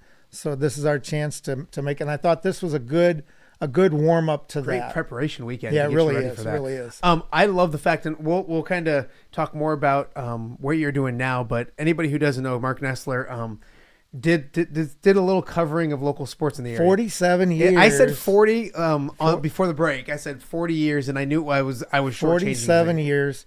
I just wanted on my tombstone or whatever the longest tenured sports editor in Quad Cities history. I think it's 26 years. And trust me, the way things are going now, you're not going to get challenged anytime soon. I was thinking about that too, about how times have changed in the 6 years since I've been out of the newspaper business. Like turnover crazy, and it's just I'm glad I was in it the decades that I was in it. All of the John Deere Classics and Quad City Opens and the high schools and the state championships that we covered, and girls and boys basketball and Augustana and all of it. I mean, the whole thing. It's just a lot of memories there. When was it that you were? And I might have you move it closer to your mic. Closer. I think. I think. I don't know. I'm so short. My legs are barely. I usually get text my legs message are barely updates. not even touching the ground. Like I know you always have those tall guys. You look good. Thanks. How long have you been done? Because it seems like yesterday, but it's been for a minute. when? When was your last day? My last day was June 3rd in 2019. That's crazy. So it's been 5 years. This is my 6th year at Quad Cities Christian. I was very blessed. Alexis Dualdi is the mother of a student there, and she was one of the first persons I told, other than my wife and Jeff Wendland. And she says, "You know what? Come teach at my kid's school." And I said, "I've done junior high for 10 years, but I've never done high school before." And she goes, "Oh, you'll kill it." I said, "Okay, well, what else, Yeah, why not? So I went on a jog. I walk. 30th Street, Rock Island to Saukee and back. So it's about 3 miles, and I listen to Zach Brown all the way. Yeah. And on the one of the songs that come on, a 10-minute song, I can't stand listening to it because it's 10 minutes long, but the song is "Who Knows." And I stop and I look up to the good Lord, and I said, "Good one. Yeah. Good one. Yeah. Who knows? Who knows what's going to happen?" And so then I'm almost home, and then another song comes on. And again, Zach Brown sings "Life is Good Today." Okay, and at this point, I'm getting like emotional as I'm running, saying, you topped yourself. Yeah. Okay, life is good today. I'm still able to do this. Something good's going to happen. And so I interviewed at Quad Cities Christian, and I thought the interview went great. Mr. Steiner, the superintendent, and we finished each other's sentences. Oh, wow. I thought that was a really good sign. Yeah. For 3 weeks, I kept saying, "Do you know it? Well, we gotta wait. I said, am I still got a chance? Yeah. Oh, yeah, a really good chance, but you gotta wait. School board, stuff like that. Finally, it was a Friday, about 2.5 weeks later, I said, "We're coming up on the weekend." He goes, "You're in. I just have to get the," I said, "Can I just announce it to people? Because everybody's asking me." He goes, "Yeah, go ahead." And so then from then on, it's like, and listening to that story is crazy because as you know, I dabbled in the local news TV stuff a little bit for 25 years too, which is crazy to me because when you're doing it for, like, I thought 25 years was like, man, 25 years. And when you almost doubled me up. I know. I don't know if I want to congratulate you or give you the bird. I don't know which one. I thought the same thing when you stepped out away from Channel 8. I said, "Man, that's a long time." And I looked at, whoa. Yeah. But I said I was halfway through. But Ness, it's what you know. Like I remember like me thinking like this is what I do. Yeah. I remember I said to my wife one time, I'm like, it's my identity, and she really got like annoyed with me because she's like, it's not. Like if your identity should be your kids, your family, and all. And she's 1,000% correct. But going through that and listening to you do it, it is a leap of faith because you're used to so many one thing. Now, mind you, you taught, so you transitioned well, and then to be able to be the athletic director and to stay involved in youth sports is like that's a home run. That's the exactly. That's the blessing. I said the AD thing is like the frosting on the cake because I just love teaching. I love teaching the kids. I love the way they come back, years later and say, "Hey, I remember when you did this in the classroom or that," and then to be able to be at all the basketball games and make all the road trips and. A couple times I even on social media wrote game stories. Yeah, which was kind of fun. Did you know what you were doing? Yeah. It was. Who edited them though? Well, I did edit myself, and I had to go back twice and make sure it was. But the funny thing is, I talked to the coach, Coach Carl, afterwards of the players, and man, I go back and sit down at the home computer and start writing out my story and trying to figure out what I wrote. I said, this is just like the old days where I can't read my own writing and I have to figure out what it was that they said. But fortunately, I got a memory where once I can piece together part of it, I can piece together all of it. Yeah. But I saw Sean Taylor on Saturday night. Yeah. He won his 700th game right before we played. Oh, wow. And I just wanted to go up and say, hey, coach, you remember me? Yeah. And that's, for him and I, that's a joke. So the thing is, he brought back something that I had forgotten. And that was when he was coaching at Ottawa in a sectional or a super sectional. Yeah. I had covered the Maroons up until that point, almost all the way. And so the funny thing is I wore this same hat to every game. Yep. And the hat was like 13-0. Yeah. I remember And this. so and it was an Olivia Newton-John hat, which I cherished because I love Olivia Newton-John. But the funny thing is we got to that game and they lost that game. And one of their guards, and I was trying to think of his name, and I said to Coach Taylor, I said, Hurt, wasn't it Hurt? Yeah. And he goes, just talked about him on the yeah, show. and Nathan Hurt. Yeah. And I said, that's it. That's the kid I was trying to remember, like through all these years later, who's that one thing that you're going to remember? Yeah. And it was Nathan Hurt that came up to me and asked me if he could have my hat. And I thought, well, that's a strange request. Yeah. I said, why do you want it? He goes, well, it's kind of a symbol of our season. That's awesome. He said that we had not lost while you wore that hat. And his dad came up and gave me a hug afterwards. It was like the coolest thing. And I had a hard time parting with it. But I thought, okay, I'm going to Vegas to see Olivia Newton-John in person. Another one. In person. I'll just get another one. Yeah. No, they didn't have any hats. And so now I've got everything. So but if you're listening to this, he wants Nathan his Hurt hat back. If you still, I might offer you money for it. What do you? And I want the broad question is like, what do you miss? What do you don't miss? All those kind of things. I want to talk to you about that in a second. Okay. Actually, let's start with that because start thinking because I was afraid you're going to ask me things I could remember and not remember. And well, I'm going to ask you like favorite memories, favorite Okay. like teams, favorite all that kind of stuff. All coming right, up. yeah. But like overall, big picture for me. What do I guess we'll miss the start most? there. Like I mean, because we had Matt Koss on last week. Yeah, I listened to that. And like there's a sickness of what we do. What are some of the things that you miss? Because for me, some of the things that I miss might be some of the things people would say like, why do you miss that? Like the deadlines, the adrenaline. I don't miss the deadlines. All those kind of things. I do miss the adrenaline. Okay. I do miss. I mean, you think back over the years and like, okay, there was a Christmas tournament in Macomb, and Rockridge was playing, and Matt kind of mentioned the same type of thing, but it was like a game that got over at like 10:40, and it's an 11 o'clock deadline. Yeah. And I turned the game story and the box score and still had 10 minutes to spare. And I went outside of the Macomb Fieldhouse and I did one of those Ron Santo kicks. Now I couldn't do that now, but back then I did. Yeah. And I remember it. And I thought, man, this is a really cool feeling to be able to do that. Not a lot of people can do that. Yeah. And then I got, there was a coach there, and then the referees that were there. They came up like the next week, 2 weeks later, and said, man, I can't believe that you got our story in the paper, that you got our box score in the paper. And I said, I can't believe it either. Sometimes miracles happen. And I always said that deadline is oftentimes an accomplishment of a miracle. Yeah. I mean, not just for me, but then for when you get done, you can't, like, that's the thing I keep telling people, you don't turn it off. Like when you get done and you have a night like that, people are like, what time did you go to bed? And I'm like, I didn't get done till midnight. So I got home. And when did you go to bed? Like 2. But they're like, why didn't you just go home and go to bed? You can't. But see, I'm the same way now, and I'm not even writing anymore. That way. No, I'm wired. Like we just got done playing Alleman at 7:30 game, and we got crushed. I'm thinking, okay, what did we do wrong? What could we have done differently? How do we get over this? What do I tell the team?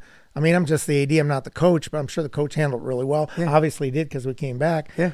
But I was up till like midnight thinking, going over everything in that game, just like I used to do when I'd write it. And maybe I'm just like writing it in my head. Yeah. And I can't do that anymore. Sure. And so I miss the writing. I mean, to me, I'm a writer. I saw a sweatshirt the other day that I really am thinking about maybe not. It says, "I'm a writer, so watch what you say around me. It could end up in a story." Yeah. I said, "Yep, that's me when I'm talking to people, listening to people." Yeah. Yeah. You don't take it out of you. You just don't. No, stop. You don't turn no. it off. Give me some.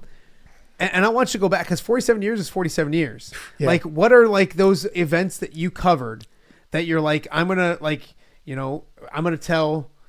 When somebody writes my obituary, Yeah. I want them to say I got to do this, or I got to cover that, or I got to I'd cover like all to that. write my own obituary, actually. I Haven't you wrote done that? my mom's, I wrote my dad's. I have not yet, and I feel I really need to. I mean, Oh, you're a young pup. no, I'll be 70 this year. That's the thing is because So- people have to be watching this going, like, if you did this for 47 years and you've been out for 5. Yeah, I know. Like, did you start when you were 2? I started when I was 'Cause you look good. 18 or 19. I graduated in 73, Augie. Well, I started right out of high school. My first byline was my freshman year of college at Augustana. Okay. As a matter of fact, you talk about things you'll never forget. My first byline was Don Morris's, I want to say 300 or 400 win. It was a landmark Wow. win. And I was scared to talk to him. I was like, he was the legendary Yeah. Don Morris, the great Don Yeah. Morris. I mean, Duncan Reed, when he came on, I was scared of Duncan when I was started. never scared of Duncan because maybe because of Don Morris. You probably, yeah. Yeah. But yeah, so anyway, back in those days, I was just the statistician for the Hurt brothers, Murray and Nolan. They hated stats. They didn't like to do stats. I love stats. Yeah. So it's kind of like my foot inside the door to get to games free. Yeah. Get a good seat, all the good things. But this is a case where Nolan was supposed to cover, and he was held up by something and wasn't there, like right as they're starting to go into locker rooms, and I'm panicking, thinking, okay, what am I going to do? What am I going to do? I have a pen, always have a pen, but I didn't have the scorebook. He always brought the scorebook with him, so I'm thinking twice. Okay, so back in those days, this was 1974, somewhere around there. They hawked these popcorn megaphones, and they was right at Rock Island Fieldhouse, and right between the first tier and the second tier. I ran out of the press box, stopped, and bought my popcorn for like 10 cents. I went back up to the press box, the Fieldhouse press box, which is up high. I dumped the popcorn on the floor. Sorry, janitor. Yeah. And I kept score around the butter stains on the box. And so what would you give for that box right now? No kidding. But here's the thing. I had to go up, and I knew getting the stats is only half the thing. And I've never interviewed somebody before. So Don was actually my first interview. Oh, wow. And I was really afraid. And I was kind of like the new kid reporters as I was growing up, where you stand back and let other people ask the questions. But I didn't want Don to see my popcorn box, because I knew that Murray and Nolan always kept notepads. Yeah. And here I am, 18-year-old kid, 19-year-old kid with a popcorn box and with questions. And I stood like behind 2 other people, probably cameramen, other reporters. And here I am just taking notes, my handwriting. And I might have asked a question, I might not have. But I went back to the office, and I was so excited, and I wrote what I thought was, I still have the story in my scrapbook. I was on second page. I didn't even make the first page. I was on the second. And I think it's because it was me that wrote it. It was the kid that wrote the story, not the actual what happened. Yeah. And I'd love to know what else was on the cover that day. Oh, I bet. But it better been good. What are the events, the teams, the events, Well, John Deere Classics or the Opens? Yeah. What are the things that you're like, I got to do this, I was at this. All of the Rock Island state tournaments back in the day with Pete Michael and DeLong, I remember. Okay, I got to hop in for a second because we had Chasen on the first week. We had Brock on the next week. And so just between the two of them, we started which team would win between 2023 and 2011. Now, of course, that brought back a lot of people. And in fact, I just noticed this morning that Monte Jenkins actually responded on it. Monte's A long another one. I gotta go read it. Monte's another Monte. one, and I gotta go read and it. the Robinsons, Danielle and David. But now remember the 11, because I only covered 11. Like my first time covering stuff is like 2000, 2001 when I'm starting to do it. So like I was watching those teams. I actually didn't get to cover the 11 because I was down in Florida. Oh wow! With a Parrot Head event. Of course. Sad to say, but it's true. And Jeff covered that one.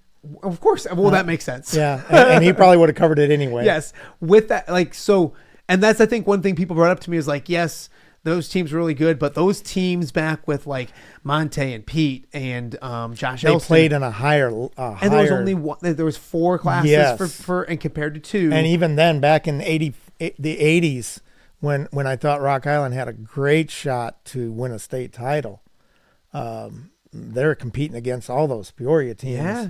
Like and it's hard to get even to state. Yes. And then when they did get to state, I think they took 4th or 3rd. I remember they had a shot to win. It was a big tall guy in the corner.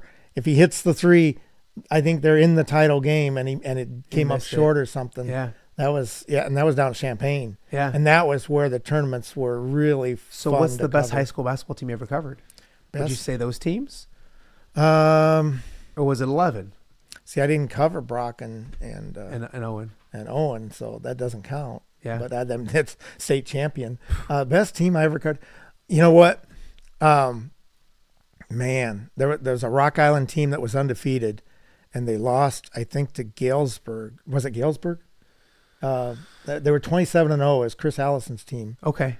I can't remember if it was, and they lost. I was young, but I remember they lost in a regional, and Galesburg, I thought, slowed it down. Galesburg people probably all know all about it. Yeah. I'm pretty sure I thought that was the best team that had potential. But the Pete Michael team was really, to me, the most fun to cover, I thought.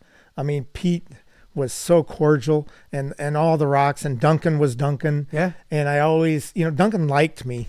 It helps. I know. A lot. It did. I got stories there too. That was my next question. Yeah, for you. Can I say them on? You're on YouTube. I'll go ahead.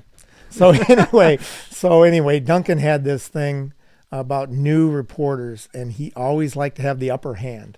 And Duncan's passed away he died the year my dad passed away, so I'm pretty sure it was 2018. Yeah. So it's been 7 years.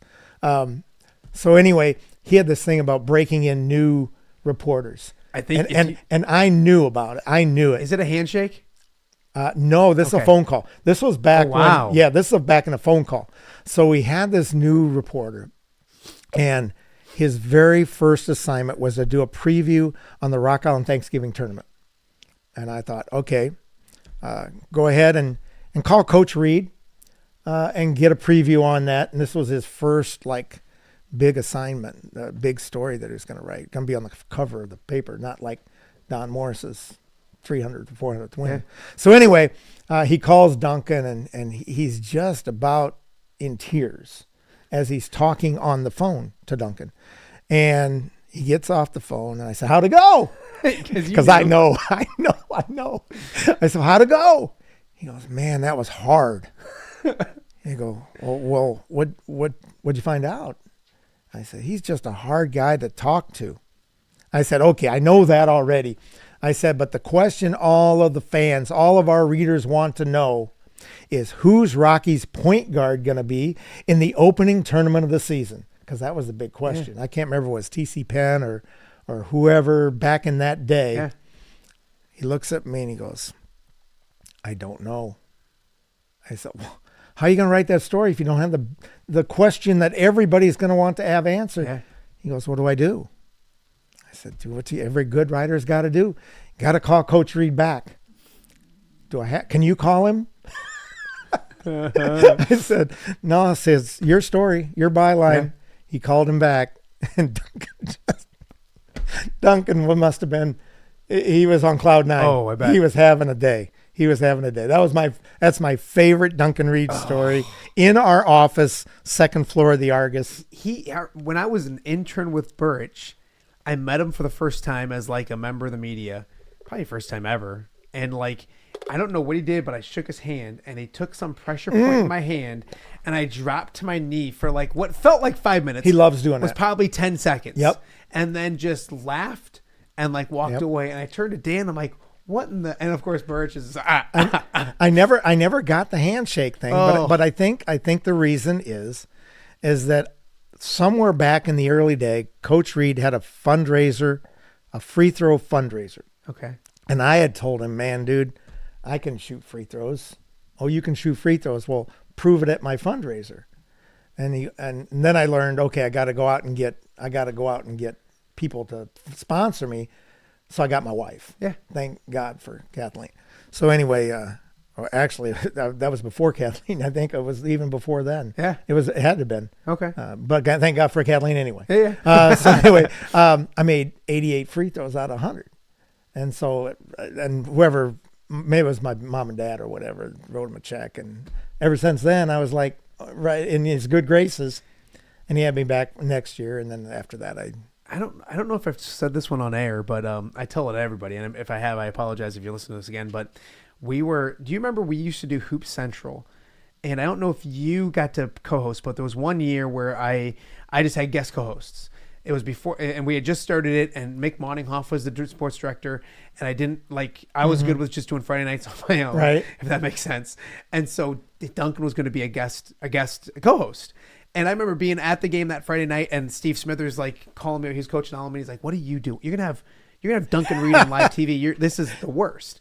And I'm like, "Yeah." So early in the week, I'd gone to Blackhawk. He was retired, and I talked to him, and he was like, "Hey," I was like, "No, Duncan, it's live TV, so I'm like, you got to watch your language." And he's like, "Oh shit, I don't curse anymore. I found God." I'm like, "But you just cursed." Hello. So, but anyway, so like it was dicey, and I didn't want him to call any highlights. Right. I just wanted him to like do Duncan, and he did. Like there was a Galesburg kid who hit a jump shot, and he was long hair, and Duncan's like, "Wait, get a haircut if you're on my team." Just perfect, like did great. And I said, when we get to a break, I want you to thank my fiance at the time, Jennifer. So we've been married for 17 years. So this is 18 years ago for doing the scores every night. He's like, "How will I know?" And I said, "Just, you'll know. Trust me, I'll make it obvious." So I did. I made it obvious. And he goes, which just kind of a set like this. And he's like, oh, where's Jennifer? And Jen's standing off the side. And she goes, "Jennifer, come here." She does this. He goes, "Come here," does this. He stands up on live TV, goes off set, grabs her. Yep. Brings her back up on set. I actually kind of remember that. And looks at the camera and goes, "This is Matt's fiance, Jennifer. And we're both really happy that he finally decided to start seeing girls." And I just looked at him. I go, "Thanks. We'll be right back." Yep, thanks. And we got to break, and he slapped me. He goes, "You see what I did there, don't you?" And I go, "Yes, I see, Duncan. I see what you did there." So that's Duncan being Duncan. Yep. So my favorite part, there's a lot of, and we're going to talk about the John Deere Classic because we share a picture. Yeah, we do on a hillside. But before you go there, I want to give a shout out to you. You talked about my favorite teams. There was a team, UT Ryan Weber's team. Just and I can't. It was Ellison, the coach. Ellison's now a sophomore coach. Yeah, pretty sure he was on that team. But they just welcomed me. It was kind of like the relationship I had with Moline and Coach Taylor and those kids. Mm-hmm. And it was back when we were tweeting often, and they welcomed me in there. And I wish there's a picture of them. It was a player of the game. A Hungry Hobo player of the game, by the way. There you go. I was glad to get. Hungry Hobo isn't a sponsor, but they could be. But they should be if they. Yeah, well, maybe I can reel them in because I reeled them into our newspaper. And there you go. And they're still doing it on great people. Yes, and they could are. be. They might be soon. Yes. So anyway, I was taking a picture for the player of the game, and they all wanted in the picture. Well, the guy, and I wish I can picture him. I can't think of his name. Somebody out there is going to help me, but just that whole atmosphere of after a game. Nesseler's here, okay, like pat on the back. What can I be interviewed? Can I be interviewed? And it was just that means something too. It does. And Ryan Weber and I are close, really good friends. So and love Webb. Same. Yes. So and that's just the kind of person that he is, and that his teams are. Okay, so I'm growing up, and I lived in Ness's neighborhood for a while. Yes, you did. Or Ness lived in my neighborhood. It was probably Ness's neighborhood. I think you were there first, so I was in. So and that was cool because I think John Marks And you John was next neighbors. to you. Yes. Yeah, we were neighbors. So they were the cool He sports bought my guys. old house. They were the cool sports guys that lived up the street. So, but I religiously just read Nest Guess every single week. I loved Nest Guess. It was the best. So then when I started WQAD and eventually become the sports director, you asked me to do Nest Guess. Yes. And I'm like so super pumped. And like we did it. We had a blast with it. We made some bets. And guess what? I happened to found the result of one of these bets. So without further ado, this is 2012 or 13. I think it's 2012. The result of me losing to Marc Nesseler in a bet. This was on our Sunday show at the time, which was called Sports. I know exactly Extra. where you're going. So and I think Jennifer's involved in this too. Here we go.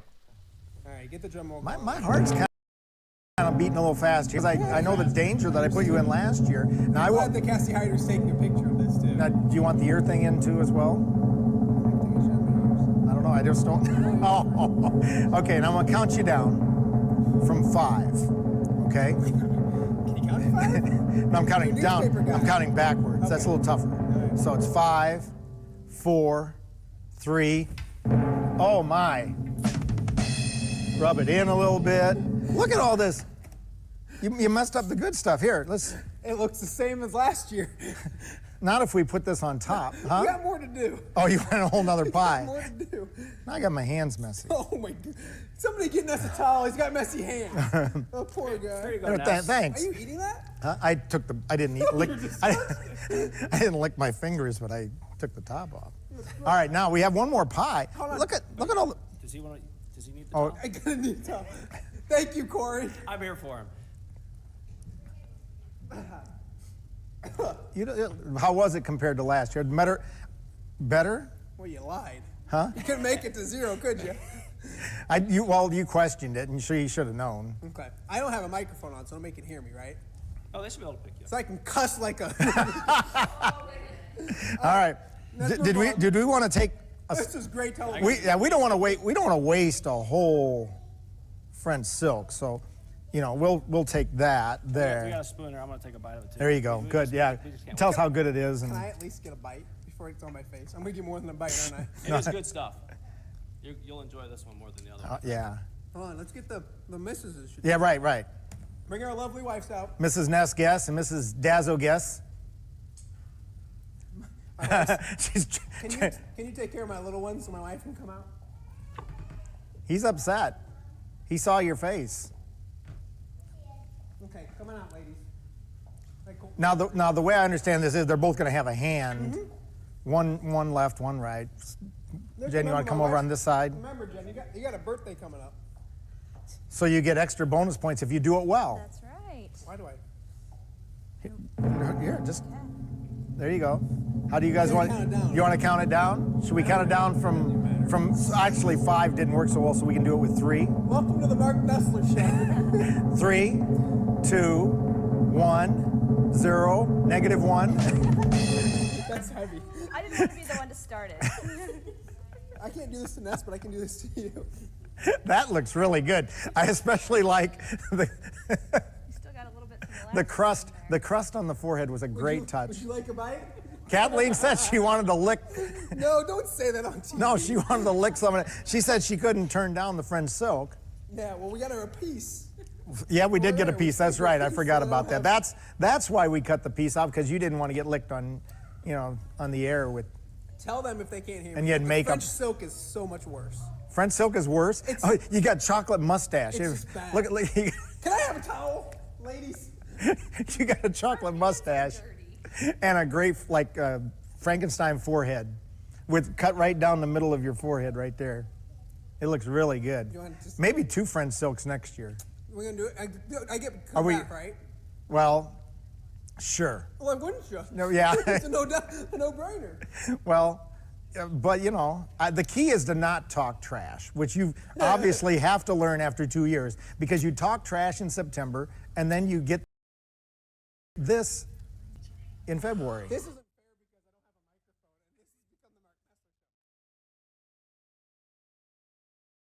because I don't have a microphone. I can't. All right. I just can't. So, oh my. I wish we would have had I don't have a high budget here. I wish I would have had a camera on us. Oh, I know.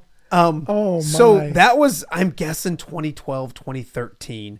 Was that? I couldn't. I'm sure I've got it. And I somewhere. took one the year before, and I remember the first one like it was a lemon meringue pie, and it just went in the mic. I couldn't breathe, like I was suffocating. It was. I remember that. So that was the second one. I don't know why it was 2. I don't know why. I love the fact that we got our wives involved. That made my day. We look so young. I know. Goodness. How about Cuff? I know. Cuff was like a baby. Funny, as I'm watching that, I'm thinking, so the next year after that, you wanted a rematch. And I'm thinking, there's no way. Yes. There's no way. And you're going the whole year thinking, we're going back and we're competing again. We competed in picks. Yeah. And whoever wins at the end of the year.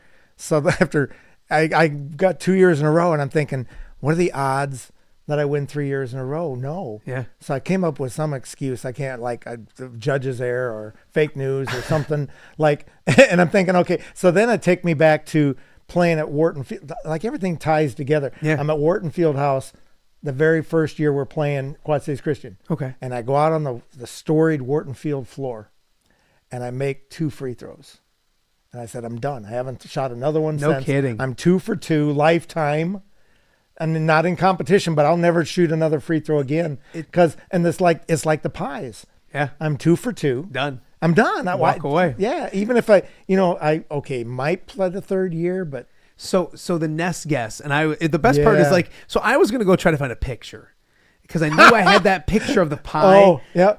But somewhere I've and you know what's funny is so I got a text group and it's got anger and a bunch of idiots on it. And when somebody wants to make fun of me or give me if you put in Matt Randazzo into Google, that pic of me with the pie in my face is one of the most picked, you can just pick it right off the top. That or the John Deere Classic media old badge. School, yeah. So that was one of so I'm I'll just grab that picture, and I went and I'm and I found the actual segment. So I hope I have the rights to the segment. But you know what? If it's me getting a pie put in my face, I have the rights to the segment. I'll have to send you the picture of me when I first got the sports editor job. Oh, I bet. In 90, I want to say 95 or 96. I look like I'm 18, 17 years old, and I'm actually 36. I was always super young looking and kind of hope still, but now it's a good thing. Yeah. I had news directors tell me you look too young, grow your hair out, obviously the ear thing, all those kind of things.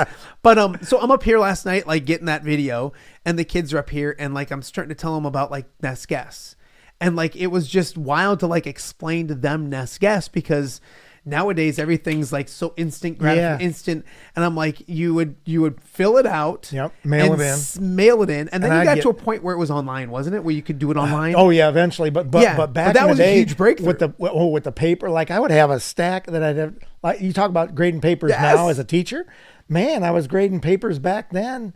And it was it was a big old stack. But I've had people say to me, back when I was 15, I won Ness guess. Yep. Or I won Ness guess. Did you win? I don't think I ever did. What did you get? Was it 100? Well, at the start, Jeff Wendland and I did it just for bragging rights. That one must have been, gosh, I can't even think. I think I did Ness guess for 37 years, something like that. 35 years. But anyway, that's how it started. And then eventually I broke it off into my own thing. I think we did that for 2 years. And then we offered $25 for a win, 25. And we did 25 for the longest time. Long time, only 20. And I kept thinking, okay, after 10 or 15 years, we're still offering the same amount of money and people are still doing it. Eventually we went up to 100. And then we got sponsorship. I think.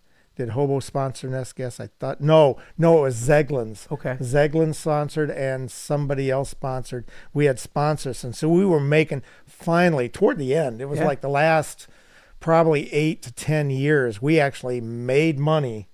We gave $100 a week for 16. Oh, and that's the other thing. We started out doing high school games and college. And Charlie asked me, it was 100 games. Charlie asked me, did you do high school games? We did, and then people would say, you can't predict high school games, and then especially when we started offering money prizes. Yeah. And I think that's when we stopped. but we still then did. also you make people mad because if Yeah, you picked well, yeah, if you picked true, Rocky true, and the Moline true, fans, which we hated did. you, I mean, then I think at that point we just. But you know what? Anytime looking for people if that- people are watching it or to stir reading interest, it, sure, it's fun. and to talk. So you know. it was football season. It was we actually had basketball. We started out basketball and football, And then eventually we just went to football. So- and eventually we just went to NFL. Next year, Yeah. we're going to bring Nescast back. Wow. If you're interested. You know what?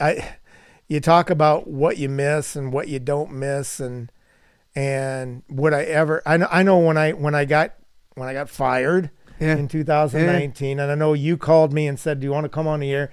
And I didn't want anything to do with it. True. I wanted to just bury. I wanted to bury 47 years. Yeah. I wanted to start fresh. Okay, Quad City Christian's my thing, and for the longest time I did. Yeah. I didn't go on the air. I didn't talk about it. And now I'm coming around. You have to. I'm coming around. You to don't the want to point, bury those 47 years. Yeah, I'm coming around to the point where, you know, it was my life and it still is my life, and my students say, you know, I got a IHSA Hall of Fame ring sitting on my desk, and they want to say, what's that all about? Yeah. And I tell them it's because I'm the greatest math teacher alive. And then they look at it and they say, how come it's got a basketball on it? Yeah. Well, here's the thing. So like we'll chat about it because football season's away. But like, I mean, I'm game. I'm in. The Put me video in. that we did with Matt Cost, you can do. Yep. We can tape something on a Thursday if you're busy on a Friday. We can put it out on a Friday to go through the weekend. Yeah. We get a little sponsor. There's a little bit of and fear. Plus, we have the online. We're gonna eventually. We're gonna have a website. So like we can put everything onto the website and everything. This is just by next year this thing's this. By next year we're gonna rock and roll, and it's there's baby steps. There's a lot of fear of losing to you. We got to think of something besides, like maybe you can like have a grandkid hit one of my kids with a pie or something like that, or something. You know what I mean? We figure those things out. But and that's the thing too is Mason, you guys good with that? And that's the thing too is because like one, there's a ton of stuff we can't get to do, but Dan Birch was on last week. Yeah, that was good too. I'm efforting Wild Man Wednesdays. Yeah, and just do like a little segment of Dan every me up, you know him pulling out all that stuff. He was awesome. And I've got the same thing though. I could have done the same segment. Yep. And like those are people, and like so before we let you go, and I mean we're at noon, and that's the beauty part. Is like however long I want to go. Sure. And this could get ugly. We could sit here for forever. Remember when they used to give us 5 minutes and we'd take 25? So a couple quick more things I want to talk to you about. Is one when the birth of my first son. Charlie. I was your coach. I looked for Charlie when I came in. Yeah, he's out playing basketball. He's got a basketball game today. That was my first and only hosting a TV segment. Yeah, it was me and John Marks. Me and John Marks. Johnny, yeah. It wasn't Steve Tapp. It was John Marks. Yeah, I was thinking Taps, but no, it was John Marks, and we were the lights coming on to start it, and Johnny and I. You start. It was Alpha. So here's what happened: is like my wife. It was a marathon was going on. It was a Sunday.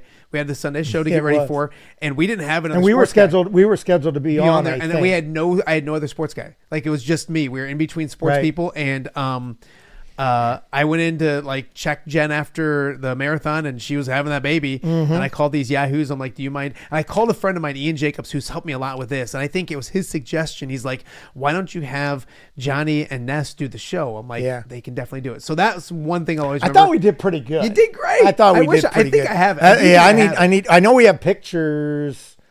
Maybe. I think the picture that I use a lot of is you and Stevie and me with Charlie, because that was the first time I had come back for a show when you guys came. And we in. were guests. Yeah. And then the John Deere Classic real quick, because I know that was super important and big with you. Yeah, I think 37 years and when of that. When Stricker made the was putt, my first year. Stricker making the putt. You'll see that picture because me and Ness, we're on the Sarge hill, and Tomlin, and we're all on the side of the hill, and we're just fans. And we're fans at that point. Well, we're fans waiting to do our job. We're doing our jobs, but at that moment, that moment, he makes that shot, and I think Tomlin fell back, and you guys are all excited. So Sarge and me are giving a high fives, and I'm you're just doing this. Maybe maybe something. It just made the story a lot better. It ended up on the John Deere Classic Media Guide.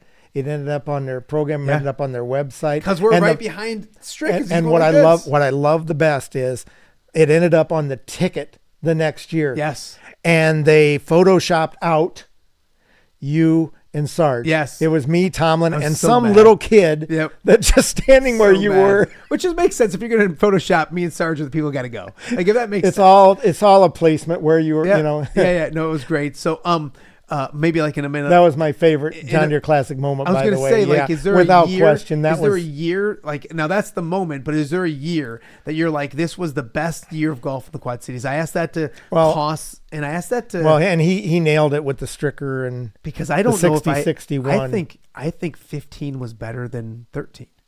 What, 15 was that Spieth? That was Spieth's second time around. Now the story, hold on. Was that the one with the extra holes, the playoff? Yep, but it was just Gillis. It was just Gillis. Oh, it was just Gillis. Gillis. The actual okay. story of like the golf on the Sunday was better in 2013. Yeah. But the overall event, starting with Bill Murray on Wednesday, not having Stricker that everyone, not Stricker, but Spieth, everyone was telling him, what are you doing? You've won 2 majors this year. He was looking for the Grand Slam in that year. Yeah. Why are you have the British Open? He still shows up. He basically doesn't golf on Thursday. I think he golfed an even par or 1 over on Thursday and then goes on and wins the tournament. And you have the biggest name in golf winning on that Sunday. And I remember that Sunday when he's teeing off on 1, it was people from the tee box to the green on 1, just packed. I think like year-wise, you encapsulate all that. I think that's probably the best year. Finish-wise, 2013 Koss nailed. But memory-wise, for me, it ended up being not the golfers. It was Bill Murray. That I still remember him coming off the first hole, looking out in the crowd and saying, "Nice trousers, everyone." Yeah. Like what? Where's that come from? Yeah. What? It was awesome. Why don't you say? How about Jason Day? And Jason. I don't know Day. if that was that year, but remember chasing him around?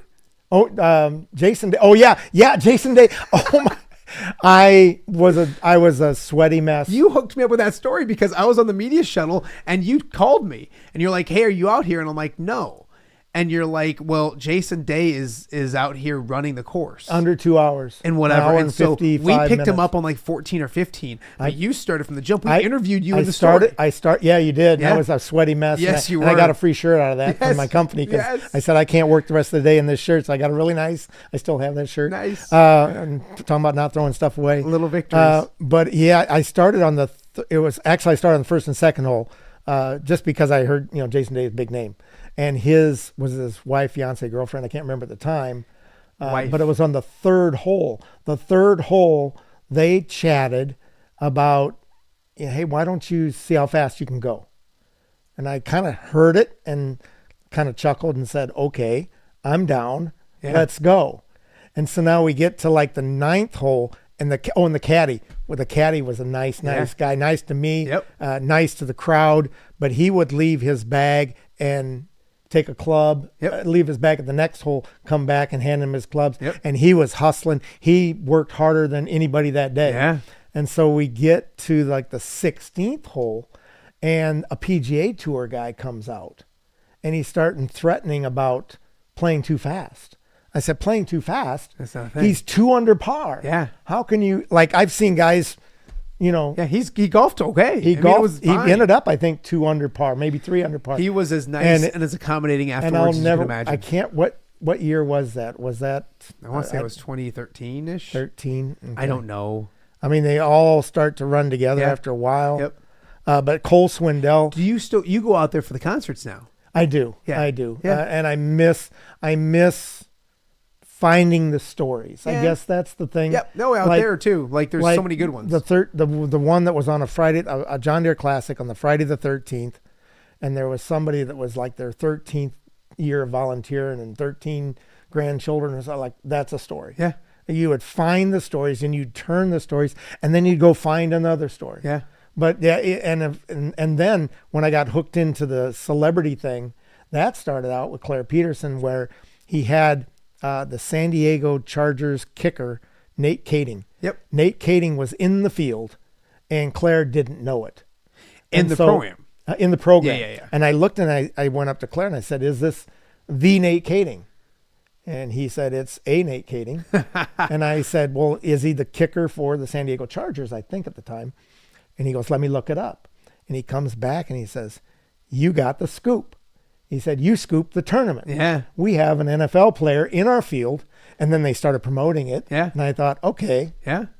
Nate was mine. Nate, Joe Carter came along. And Joe, but then eventually they turned to the concerts thing. Yeah. And I love it when they do the country concerts, because now my wife turned me on in 2010, the year my grandson was born, Zach Brown. Yeah. And so that Cole Swindell. Yeah. And so Cole Swindell, it was raining a little bit. Yeah. And so he and I walked under my umbrella, which gave me the perfect opportunity to just talk about, what story idea I wanted. Get a story, yeah. Yeah, I wanted a story. I said, okay, Cole, here's what I'm going to do. I said, you have a whole bunch of songs.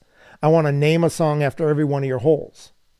And so like we get to the 5th or 6th hole, and he looks over at me and he says, that's, I wish you would be here. I wish you would be here. Yeah. And I said, sorry, I used that one on the 3rd hole. So he was getting into it too. So he was getting into That's it awesome. too. And isn't that cool? Yeah. Isn't that cool? Yep. And Jake Owen was the year before that. But yeah, I missed that. You know who's coming this year? No. I can't tell you. Oh, you're killing me. I don't know if I know or not, so I better be quiet. I don't know. I know that I suggested a big old laundry list of people that I would like to see. Yeah. And I sent it to their people on their board. Yeah. I don't have any poll anymore. When was that? Because Andrew was on in the first week on a Friday. When was Rosie still on the board? Todd Rosenthal? Yeah. And I don't even know. Is Rosie still on the board? I don't know. He is. Yeah, him and can't think of the other guy. Rosie took credit from the firecracker thing last year, where if you ran the firecracker, you get into the. That was my idea. See, yeah. And Rosie, everybody's giving Rosie credit for it. I love Todd Rosenthal. Sounds like Sean. Hey, we do have to get rolling though. So he's Marc Nesseler. We don't, but we're gonna do. I wanted to end it so I could tell. I got some things to all tell right, you. all right. But he's Marc Nesseler. Thank you so much for coming out. It's funny because it is a holiday. My kids are roaming around. My son, who had a basketball game at night, it got moved to during the day, and my wife was like, "Hey, why don't you just not do a show, because I can do what I want." I'm glad you did, because and I'm like, no, because Ness is on, because you had the day off, and I'd rather do this than have the video thing and all that kind of stuff. So I'd rather do this than the Zoom. I want to be here. We're gonna do the Ness guest next football season. I'm in. He's Marc Nesseler, a legend. I appreciate you, and I appreciate you guys for watching. Coming up later this week, we got Tom Kakert. We're chasing down Charles Jagasaw. Of course, the national championship game tonight with Notre Dame and Ohio State. Also this week, Kevin Tippett. We're going to talk to him about a great career over at North Scott, and much, much more. A lot more to get to. It's a full week of shows right here on OTA. If you're not following or subscribing or haven't told all your friends about it, please do. We do appreciate it, and we will see you guys back here tomorrow.